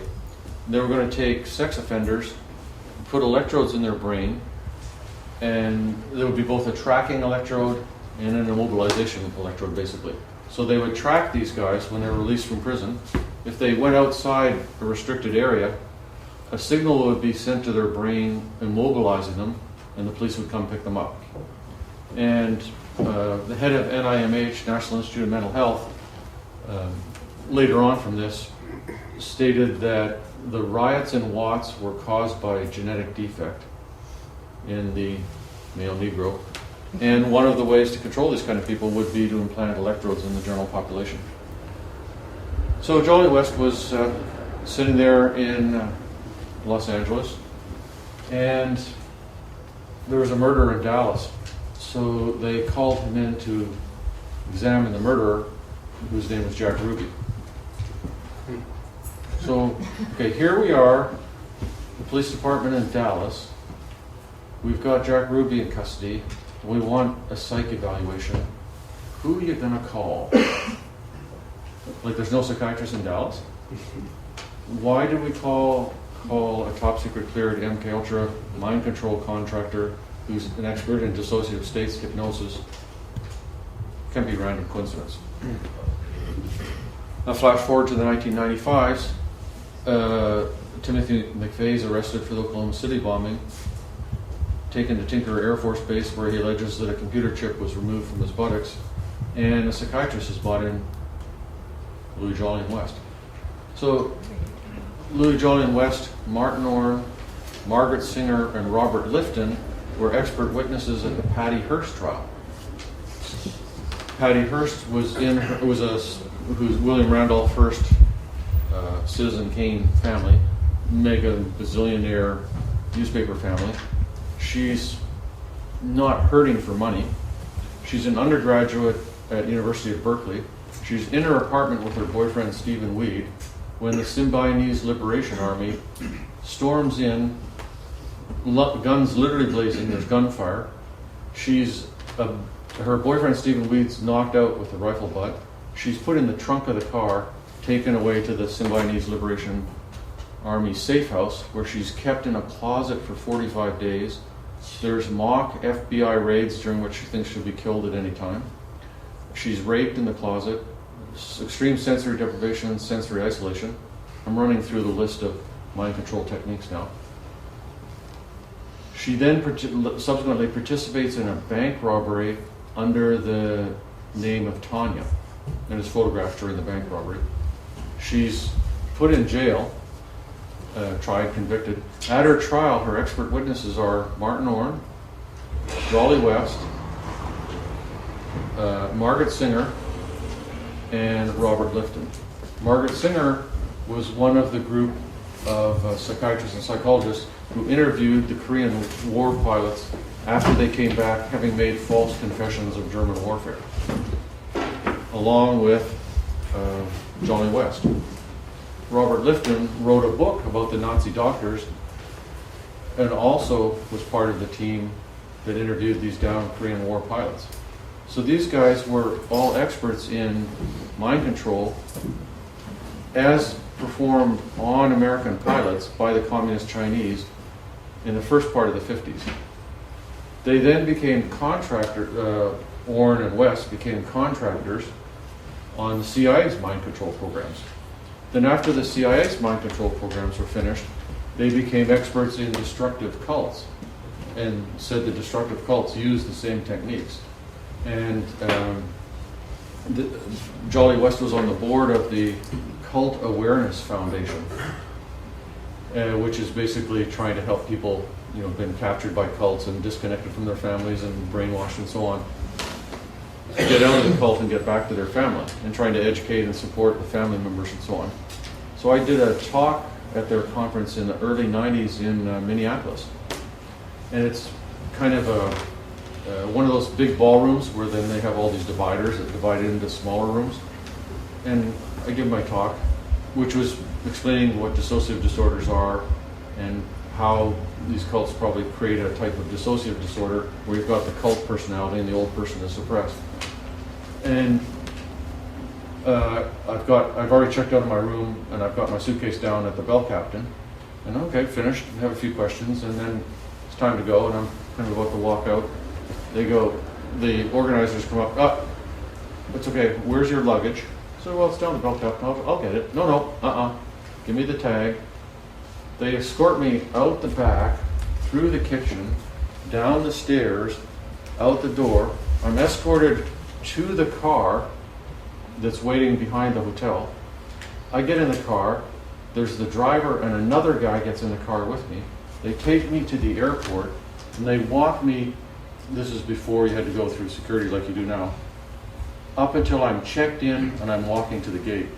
The reason they did that was because the previous year, the registration booth had been stormed by the Children of God cult and Scientology. Scientology was started by L. Ron Hubbard, who worked for naval intelligence, and the big conflict between sociology and psychiatry was primarily between L. Ron Hubbard and Louis Jolyon West. And so the Scientology got upset because the Cult Awareness Network that Louis Jolyon West was on was saying that Scientology was a cult. So after they stormed the booth the prior year, subsequently they sued the Cult Awareness Network, and of course they won the case because they had gigantic legal capabilities and cult awareness was just this little thing. And now the Church of Scientology owns the Cult Awareness Network and operates it.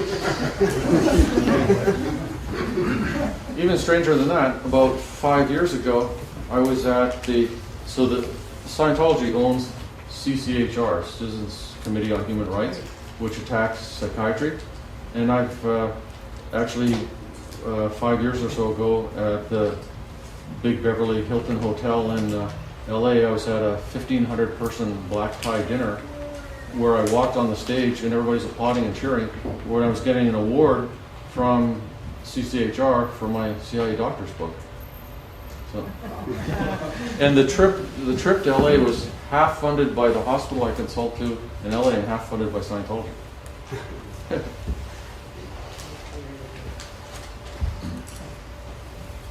So this is just more examples of how the tentacles of these mind control people are involved in all these big public events, bombings, disasters.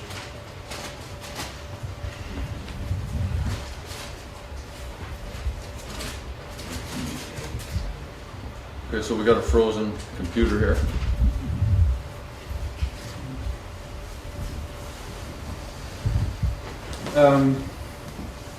So you can just kind of, it's such a huge web. You can kind of wander around this web, giving more examples, more examples, more examples. So in the UCLA Violence Project, Jolly West, thanks, is connected to Robert Heath at Tulane University, who's going to come up in a minute. Carl Rogers, I already told you about, so we can jump over that. This is George White, that's the safe house. Now we're at brain electrode experiments at Tulane. Robert Heath. So this is the Journal of Nervous and Mental Disease, and I've published in that journal myself. So the titles of the papers are Pleasure and Brain Activity in Man, Deep and Surface Electroencephalograms During Orgasm. Septal stimulation of the initiation of heterosexual activity in a homosexual male. So there's still a Robert Heath Society at Tulane, even though he's dead. So he's like a famous, revered guy. And he's connected to the brain electrode implant guys at UCLA and Jolly West. He's also part of a network of other brain electrode implant doctors at Yale and Harvard. They're all part of this small universe. So in this article here, which is 1972, he's treating a serious mental disorder known as being gay. So back then, it was officially a mentally disorder. Being gay just by itself was a mental disorder. So these guys got beaten down politically and had to pull it out of the manual in 1980. But back then, they were treating a mental disorder. So the way they treated this guy, and this is all described in this paper, and Heath was funded by all the different branches of the military and the CIA. And he was actually funded under another program because when you look at the documents, if he's funded under MK Ultra, it'll say MK something or other. It'll describe what the project number is. And he had CIA funding through a set of other projects which were XG hyphen and then the numbers. So there's a whole another project under the designation XG that's totally classified that nobody knows anything about. So again, we're just talking the tip of the iceberg. But what he did is he put electrodes in this gay guy's brain, who was 19 years old, and he studied his brain electrical activity, and then he hooked him up to a little belt. So I've got a little belt here. On his belt, he had a button in a box, and he could push the button because the wire went from the box to the electrode into his brain, and bring himself to kind of a pre-orgasmic state. So they had to take the box away from him because he pushed the button 1,500 times in 3 hours. So then they were in control of the box, and they stimulated him. This is just all professional work, just like the guys watching through the one-way mirror in San Francisco. They had him watch heterosexual pornography over and over and over and over while in a pre-orgasmic state to try and condition him to become straight. And then they, funded by the taxpayer, hired a prostitute to come into Tulane to have sex with him while they were reading his EEG printout from the electrodes. And then afterwards they debriefed him and the prostitute as to how the sex went. They both said, great. And then he was basically cured of homosexuality and only had one relapse in 9 months follow-up. This is the stuff these guys were doing. So it's kind of comical, and it gets uncomical. So there's this Heath Society. I mean, he's still a big, revered guy. Now we're getting to the less comical part. So this is the brain electrode team at Harvard. And not only is this all overlap with mind control, it also interconnects with biological weapons and radiation weapons experiments. So the neurosurgeon, these guys are psychiatrists, psychologists. The neurosurgeon on the Harvard brain electrode implant team, William Sweet, his testimony is in the Clinton administration report on radiation experiments, which was commissioned by Clinton, and it came out like 98 or something like that. And in there, it describes the subject of the experiment was HP7, HP-7, HP standing for human product. So he's designated human product 7. This guy came into the ER at one of the Harvard hospitals, unconscious, was injected with plutonium, and died before ever regaining consciousness. From which I infer that he did not give informed consent. So he was a John Doe. I mean, he wasn't even, they didn't talk to his relatives, they didn't talk to anybody. They injected him with plutonium, and that's part of a set of plutonium experiments where people were injected with plutonium without being told what it was, so that they could scan them later and see how the body metabolizes plutonium.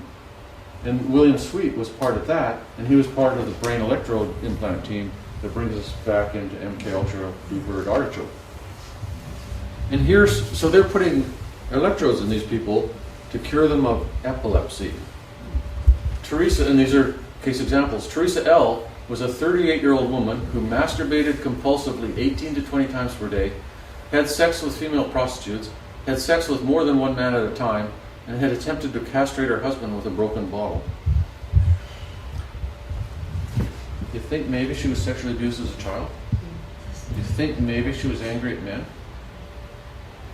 So their approach to this problem was put electrodes in her brain and try and control her behavior by stimulating electrodes from a remote transmitter box.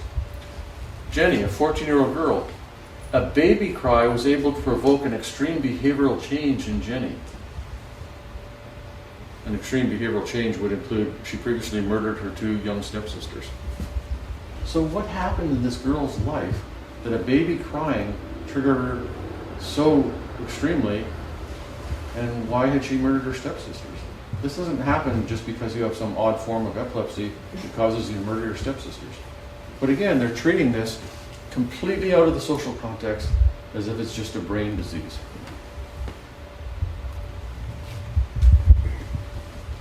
Jose Delgado, you can actually find him on YouTube. You can see the video where he's in the bull ring with the bull that comes charging at him. The bull's got electrodes in his brain. He pushes the box, and the bull just goes over there.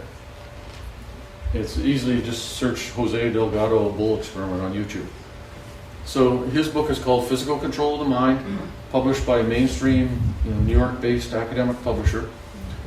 And one of his papers is intracerebral radio stimulation and recording in completely free patients. So he, on contract to the Office of Naval Research, made the technical advance of you don't have to have a wire going from the box to the port to the electrode in your brain. You can stitch up the person's skin, it's all healed over, and you can stimulate the electrode remotely using a radio signal. And he has papers where he puts an electrode in there's the alpha monkey in the troop, and before the experiment, you see all the other males are like all over in this corner of the cage, and the alpha monkey is like the big man ruling the cage. Then they put an electrode in the alpha monkey's brain, and when you stimulate his brain, he just sits there passively. And then they put a lever inside the cage so the other monkeys can make the guy passive. And then you see the next photo is the alpha monkey's like in the corner, and all the other guys are ruling the whole cage. He does this with cats, dogs, and when he's writing about cats and dogs, he calls them mechanical toys. And there's pictures in the book of a 16-year-old girl. She's got this totally vacant, stupid grin on her face. She's pounding on the wall furiously, or she's looking normal, depending on which button he's pushing on the transmitter box to stimulate which of the electrodes implanted in her brain. 16-year-old girl. An 11-year-old boy put electrodes in that kid, and when he stimulated a certain electrode, the boy started to say that he thought he was a girl and he wanted to marry Dr. Delgado.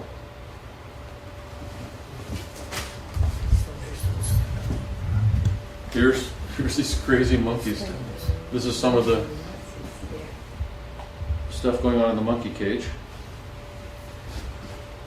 You can't really see that very well. That's just a picture of somebody who's got a bandage on their head, but they can be stimulated remotely. So this is where we really get to it. This is his book, Physical Control of the Mind.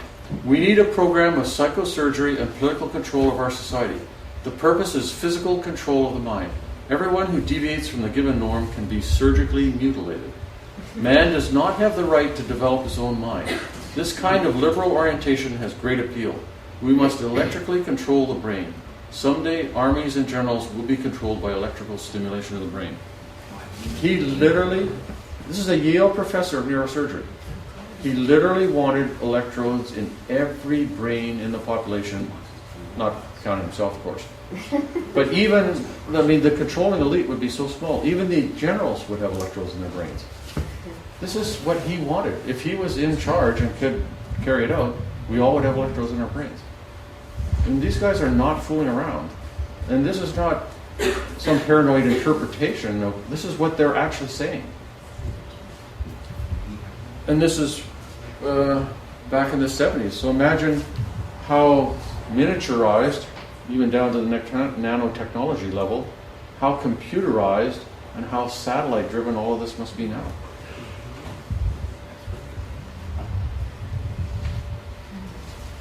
This is just, I already talked about this. So this is Jones A, Jones B. He's describing in great detail the Manchurian candidate creation. And this is how this network is constructed. So DID is dissociative identity disorder equals multiple personality disorder, and the Manchurian candidate is an artificially created multiple personality disorder. Why is the Manchurian candidate called the Manchurian candidate? Well, that's because that's the name of the book and the movie, but why is that the name of the book?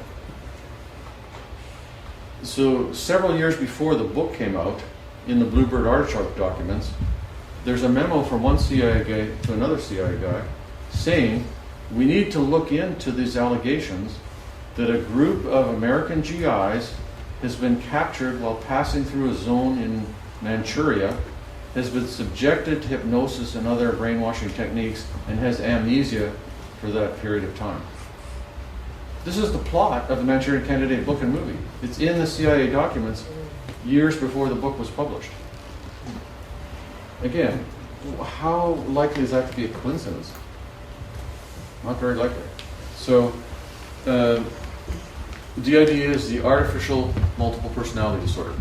Now, I and others in the field who work with civilian multiple personality patients who are starting to tell us these kind of mind control stories, and we're like, don't know if it's real, don't know if it's not real, but we're hearing the stories. In April 1992, the False Memory Syndrome Foundation was created, and on the board of the False Memory Syndrome Foundation is Martin Orne, Jolly West, a number of other people, and they systematically attack the dissociative disorders field, saying that all these cases, maybe literally one or two exceptions, some people say 100%, others are like 99%, all of these civilian cases are based on false memory, implanted unwittingly by the therapist, and it's iatrogenic multiple personality. It's created by the doctor. It's kind of a fantasy created in therapy. It didn't exist before the therapy. And all the memories are false. The guys who ran the Manchurian Candidate programs are saying this in public in the same time period as patients coming into civilian therapy are starting to talk about being victims of mind control and being used as Manchurian candidates. So, False Memory Syndrome Foundation includes Martin Orne. John Gittiger was the lead psychologist. He said in testimony to the U.S. Senate in the 70s that the Manchurian Candidate is fiction, but he was himself directly involved in psychological testing. He himself took LSD back, according to himself, back in the day. This was directly involved with the CIA, directly involved with MKUltra. The False Memory Syndrome Foundation, Martin Orne was on the head of it, on the board. So was Paul McHugh. Paul McHugh was chairman of Department of Psychiatry at Johns Hopkins. Johns Hopkins was an MKUltra site.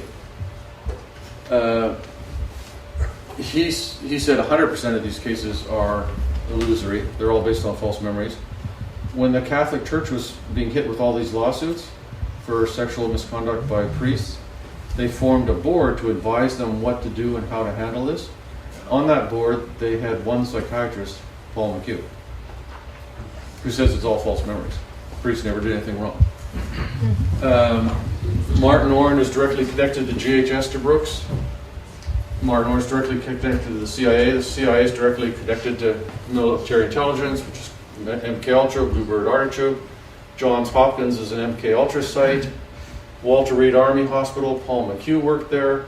Military intelligence people work at Walter Reed. Brain electrode implant experiments were done at Walter Reed. Manchurian candidate creation was done by Esterbrook's, was done in Bluebird and Artichoke, was done by military intelligence. So it's just this huge network. And these guys are all in the False Memory Syndrome Foundation. They publish with each other, and they testified in hundreds of lawsuits against therapists in the early 90s saying it was all malpractice, it was all false memories, it was all multiple personality created out of nowhere.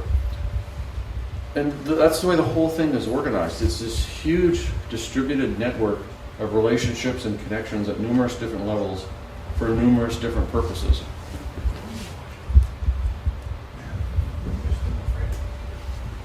So that's kind of the end of the slides.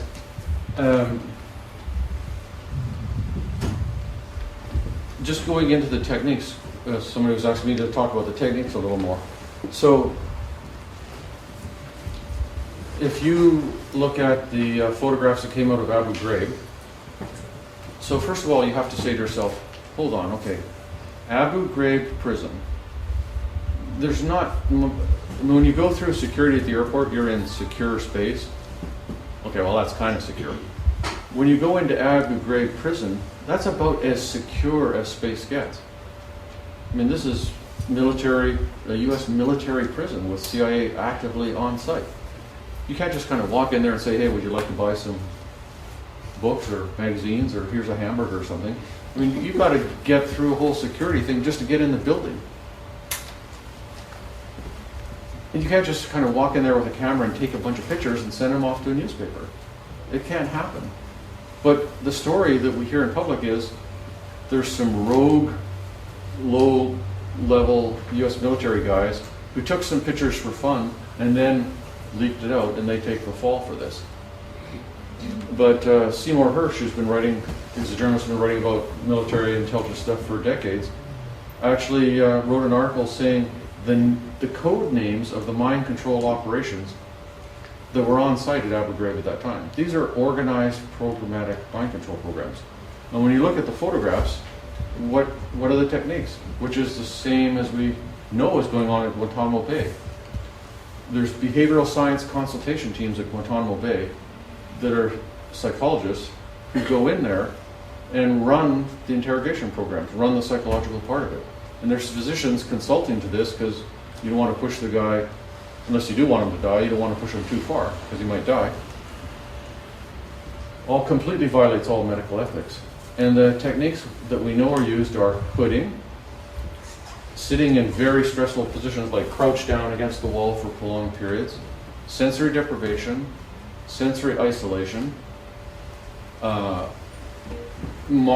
some degree of beatings, waterboarding, which we know is not torture, it's just talking to somebody. We know that there's, unless this is just random, out of control, low-level people in the Abu Ghraib photos, we know that there's sexual humiliation, there's humiliating their culture, the Quran and their religious beliefs, there's forcing them to do sexual acts with each other. Female military officers come in and come on to them sexually, aggravate them sexually. I'm sure hallucinogens are used. These are the techniques of mind control. There's not just one thing that you do. And I say that mind control is kind of at two levels. There's general mind control, which would include propaganda, disinformation, spinning things in the media and so on. Isn't it funny that those two guys were named Raymond Lee Harvey and Oswaldo Ortiz? That's a mind control program of disinformation. But there's not a doctor working directly on you. The level of mind control I'm interested in I call psychiatric mind control, where there's an actual doctor in a one-to-one relationship with the person. And I'm interested in that because it's a gigantic violation of professional ethics. So at Abu Ghraib and at Guantanamo Bay, we've got psychiatric level mind control going on. And in G.H. Esterbrook's documents, he doesn't describe it in great detail. But what you find is you look around in all the Bluebird Artichoke documents, all the bits and pieces are kind of spread around in the documents. And they're exactly these things: sensory deprivation, sensory isolation, food deprivation, sleep deprivation, mock killings, hoodings, scaring the person to death, good cop, bad cop interrogations, softening them up with drugs and hallucinogens, hypnosis, and then brain electrode implants. In the second version of the Manchurian Candidate movie by Denzel Washington, there's brain electrode scenes in there. And so you think, oh, that's just Hollywood. It's all these things like in The Bourne Identity, Manchurian Candidate. Of course, it's Hollywood movies and they're fictionalized and the actual mind control doctors aren't actually that good looking, for one thing. But the elements are all actual reality in these different movies. There's nothing in the Bourne movies that isn't in the Bluebird, Artichoke, etc. documents. All the bits and pieces are there. And what are the odds that this isn't going on today? 0.0. We know it's going on at Guantanamo Bay and Abu Ghraib. We know that renditions are being done currently. So it's not a conspiracy theory. It's a known public fact. The debates are not, is this stuff going on? The debates are, is waterboarding torture or not? But nobody says waterboarding is not going on. And you can see photographs on the internet. It's just like these non-lethal weapons, which are the beaming energy out of a person's brain. Not necessarily with an implanted electrode. You can just go online and search for these weapons. There's articles in U.S. News and World Report talking about Sandia Labs, which is in New Mexico, which is a big military contractor. It describes the type of, it's a U.S. Air Force aircraft, the type of aircraft, the altitude it's flying at, the detailed specs of the electromagnetic energy that's beamed at the subject, how far it penetrates the person's skin, what the effects are. And you can see photographs online that are easily searchable in Wikipedia of sort of Humvee type vehicles with these weapons mounted on them. I mean, these things exist. So we know for a fact that Operation Midnight Climax, unwitting civilians were given LSD without knowing it.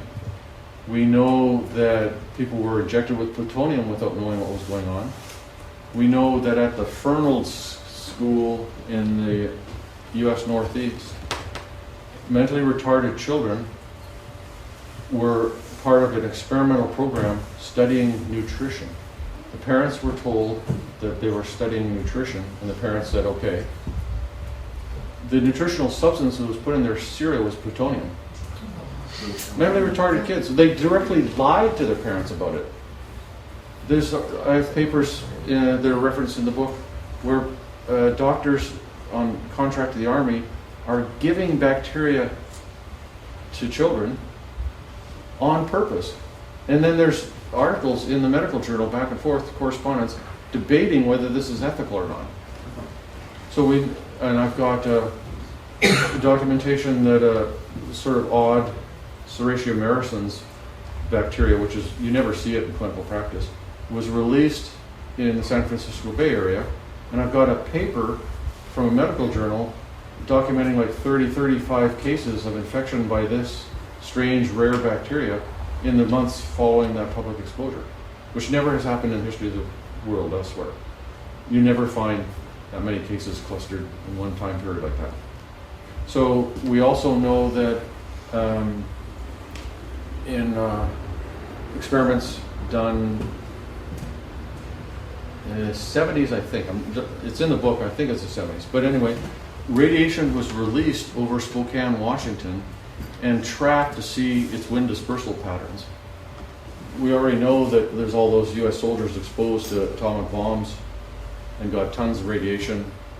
So all these things have happened for sure. Unwitting civilians have been exposed to hypnosis, LSD, chemical, biological, and radiological weapons. We know that these non-lethal weapons exist, that they can affect your mental state, your behavior, they can cause pain, they can cause confusion, they can knock you out. What are the odds that those weapons have never been tested on unwitting civilians? I say 0. So therefore, all these crazy people with the tinfoil helmets who say that the CIA is beaming energy at them, So I'm sure some are mentally ill and it's not happening. I doubt all of them. So my message to my colleagues is, instead of knowing for a fact that everybody who makes these kind of allegations is obviously delusional and needs medication, you should take a step back and say to yourself, this is perfectly plausible and possible. Things like this have been done in my lifetime in this country. It's not impossible. It's perfectly possible that some people are having these kind of weapons beamed at them and it's affecting their mental state. And I'd say the odds that that's not going on are basically just about zero. So, everybody's been very quiet in terms of questions. We do have some time for questions. Go ahead. How many of those people that you're talking about that are basically denying the fact that these people are out there with dissociative state, or that are claiming that these weapons are being used to some degree, how many of those people would you say are disinformation agents? Like as a percentage? I really can't give a for real estimate on that. I know it's not 100%, it's not 0%, for sure. And it's like I was explaining before, there's some people, like generally are in the field of psychiatry, who just kind of like don't know about this. They're not implicated at all. They're guilty of being the good Germans who look the other way, because it's out there in the public. Being influenced by those. And they're being influenced, yeah, and they're all a bunch of sheep who follow the leaders and everything. Right. So they're not exactly off the hook, but they're not directly actively involved. Then I think there's a group of people who kind of are somewhat involved and kind of somewhat know something about it, but they think they're being patriotic and it's all for some kind of greater good. And then there's a bunch of people who are just like Nazi doctors, basically, who are basically running the show. So it's just it's a layered thing in your eyes, and Yeah. of course that's the only way it really can be. Right. How far along the road are we, do you think? Because I think that they probably have made a lot more advances. Usually the things that we know about are, 30 years behind what they really know, what they're really doing. And as you say, because of the declassified stuff. One of my sons was kind of about this tall, his hockey coach, worked for one of the major defense contractors, and of course they can't talk about what they're working on, but he said, we work on stuff that won't come into the field for 25 years. And so, I mean, we know that. We know that, like, the stealth fighter jet was completely classified. Nobody in the public knew about it. Not even the president knew about it and it was in the air flying around. So basically, I'm just going to repeat what you said. My answer is going to be the same as your question. This stuff has got to be way more high tech than we imagine. So one of the things, I get people writing to me, emailing and so on, who are victims of non-lethal weapons experimentation, and then they want me to somehow do something about it. Like I'm supposed to tell them to cut it out or something. And some people their thought processes are just all jumbled up and completely chaotic. So whether it's real or not, they're obviously severely mentally disturbed.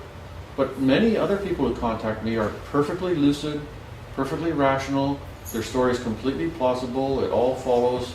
They knew this person in the military, or their dad was in something or other, how they got into it.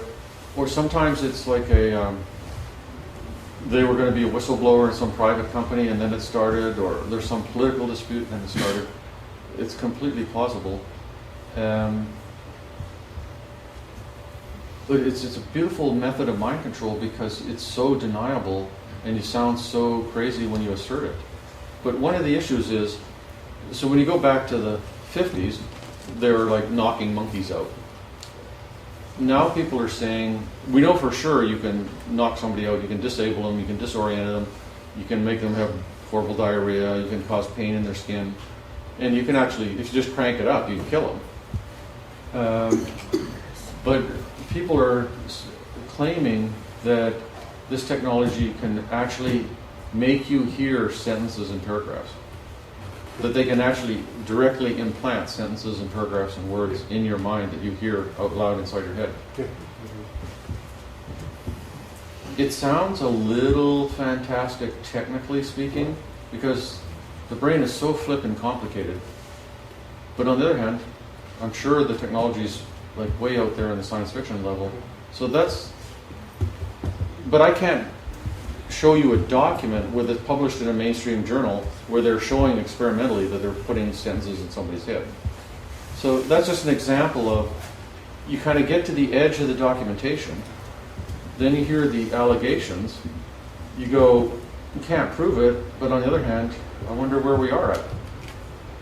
And then you can either like believe it or not believe it, have your personal opinion. That's kind of the way the whole thing's set up. Now I've heard before of, I don't have the paperwork, it's a new type of speaker where you put your voice over high frequency sound, beam it at someone's head 50, 100 feet away, and you will hear in your head music, your voice. Right. You put sound in it to hurt your brain, you'll hurt it. Right. If somebody is a bit off already, you put that into their brain to drive them even more nuts. Right. Hear the dead husband, whatever, you can drive them over the edge. There is public domain information. There's some technology in Japan which has got to do with, if I'm speaking, I can't remember the exact details of it, but the basic idea is if I'm speaking, you can sort of beam back what I say to me just with a tiny little time lag, and my brain will get so confused I'll just start stuttering and I won't be able to talk. Well, there's supposedly you So- can buy a truck with the speakers above them in your head, Right. so each person gets their own I'm sound. just saying technology that's out in that direction exists for sure. Documented, no Yeah. question. Oh, some people at the back of their hands up first there, I think. Go ahead. Today, we're waking up as a society, and there's more awareness of this type of stuff going on. Right. Do you think that they're doing some mass mind control right now in water or in contrails or whatever it may be, or television programs? So for those who don't know, And secondly, are you in danger yourself because you're, right well, now? I published this book the first I published it under the title Bluebird in 2000, but then I thought, nobody's going to know what the heck Bluebird is, so I changed the title of the CIA Doctors, it's the same book. So I've been talking in public about this since the 90s. I had a book out there, and before the book came out, it's a roundabout answer here. So I had an agent who's in Edmonton who's died since, but she was representing me on a book proposal on this stuff in the 90s under the title of the CIA Doctors.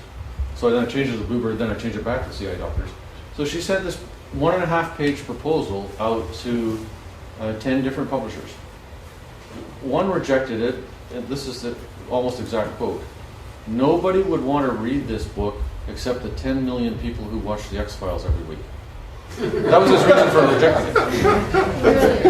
I'm not sure if the stockholders in the company thought that was a good decision. But a woman came into my office with, who was consulting me on unrelated clinical stuff, with a copy of a fax that had the fax number at the top that had been sent to a little bit of a rag magazine in Dallas. And so I found out who the fax number was, and I found out that because it was my book proposal, it was a page and a half long. It had been leaked by one of these editors to Lawrence Wright, who is kind of a debunking conspiracy theories kind of writer, who also wrote a book attacking the therapists like me for implanting false memories. So why did that go to Lawrence Wright, who has already written a book debunking, he debunks any kind of conspiracy stuff in general, and attacking the dissociative disorders field.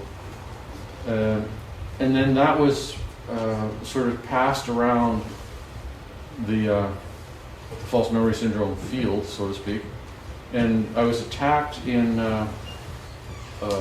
several different medical journals, Esquire magazine, newspapers, a bunch of cable documentaries and so on, as a nut who believes all this kind of stuff. In the years up to 2000 when the book came out, total silence since. Because it's totally based on documents. All the conspiracy stuff that interests me, I just left out on purpose, so nobody could attack anything because everything was documented. And so it just all went silent. And my car's never blown up, and nobody's ever threatened me, and I've never had white powder in an envelope arrive at my door. So for some reason, somebody thinks that I'm not a threat. And I think the main reason is I'm not talking about currently operational stuff and identifying current people. That's the only reason I can. I know of a guy I've exposed him in the paper before, but James Randi, the Amazing Randy, well, less than Amazing Randy. I know James Randy. I've actually got a challenge in him. Yeah, well, you know his character. You know, he offers $1 million if any psychic can figure out what number he has in his safe. Well, you know, he can I have he can a change challenge. the number anytime he wants. The point is, he started his career by stealing the number out of safe. Right. To win a prize on a radio program one time. One of the MK Ultra top secret contractors was John Mulholland, who was a magician, who was teaching the CIA sleight of hand techniques and trickery techniques. Yeah, I wouldn't be the least surprised if he was a CIA asset. So then he's gone into maybe the CIA is involved. It looks like they're paying him to do this too. So he also tries to debunk the false memories. Yeah, he's tied into false memory people totally. And you guys have put these in his mind. Yeah. In the meantime, on his website, I found a secret page on there where his gang advises, there's a gang advice to try and debunk people who tell the truth about the 9/11. Oh yeah, yeah. They share notes about how to say, you know, Victor's. There's cross membership between the False Memory Syndrome Foundation and the Scientific Committee for Investigation of Claims of Paranormal. That's great. Yeah. Which, yeah. So those guys are all the same gang. Yeah. And The Skeptic, called the Skeptic magazine. Yeah, they taught 9/11. Same outfit. Same outfit. I agree totally. Okay, I would like to hear a little bit more about that it was, or what you talk about it was. I know the whole program is expansive, but I'd like to know how far they went with that. I'd like to know if you know of other experiments like this using black people. And also Margaret Sanger, is she the one who was working with eugenics? I don't think she's tied into eugenics. The eugenics story is a tied-in backstory there, but actually, the Nazi eugenicists learned most of their thinking from American eugenicists. Mm-hmm. And Oliver Wendell Holmes was the Chief Justice, one of the Chief Justices. One of his quotes is, 3 generations of imbeciles are enough. It so happens it was a white woman. So it was a mandatory sterilization case where the mother was a prostitute, the woman was an imbecile who got pregnant, and she had a daughter who was also mentally retarded. The daughter died around age 12 or so of the disease and was doing very well at normal school. Was a high-performing student at normal school. The mother was institutionalized for the rest of her life after she was sterilized and was a voracious reader of all kinds of adult intellectual kind of books. So the whole sterilization movement, I mean, it was targeted at black people some, but not exclusively. Do you know about the Tuskegee syphilis study? I do know. I look at this. I have a chapter on that in my CI doctor's book. So, ultra quick, 1932 to 1972, the Tuskegee syphilis study, and the purpose of this is to illustrate the massive, massive violations of human rights by doctors, published in mainstream medical journals, going on for decades with nobody saying boo. So the Tuskegee syphilis study, the head nurse, Eunice Rivers, received a lifetime commendation and award from the U.S. Public Health Service for running the study as the head nurse. It was at times funded by the U.S. Public Health Service, the Centers for Disease Control, the American Heart Fund was involved. And the study was basically 400 black, illiterate guys in rural Alabama with syphilis were actively denied treatment for 40 years of follow-up. At the 25-year point of the study, the Surgeon General of the United States signed a certificate. They all got a signed certificate and $25, 1 year for every year of participation in the study. And I have a paper published in around about 1965. I have a copy in a file. Untreated syphilis in the male Negro, a 25-year follow-up, something like that. So this is published in the mainstream literature, that we're denying treatment for active syphilis to 400 guys, and then we have 400 control guys. And this Eunice Ripper went around. When everybody said, oh, I'm going to start treating this guy, she said, no, he's in study. You can't be treated. And the outcome of the study was that they discovered that if you have untreated syphilis, you have more health problems and you die earlier. Okay, so now that's totally insane. And it wasn't white senators' daughters who were in the study. It was rural black guys. So there's a whole racist element to it. But think of it for a second. 400 guys for 40 years engaged in how many acts of intercourse and fathered how many children with congenital syphilis? None of which could be identified or treated? I mean, it's literally Nazi death camp level ethical violations. So I'm not aware, I mean, all kinds of groups have been targeted who are politically easy to target and get away with. Black people are in there, but it hasn't been, as far as I can tell, not predominantly targeted at black people. And in terms of the Watts riots and all that, the UCLA Violence Project was shut down. And so they never did pop electrodes into all kinds of black people's heads. Do you know if this type of mind control is being used in the highly developed countries like Russia, China, and scientifically? I don't know in terms of I have documents that prove it, but I would imagine that basically all organized countries with intelligence services are running these kind of programs offensively and defensively around the world. I would assume that. It's unbelievable to me that that's not true. But I can't actually prove it. It seems to me that the programs in what you're outlining have a lot to do with population control.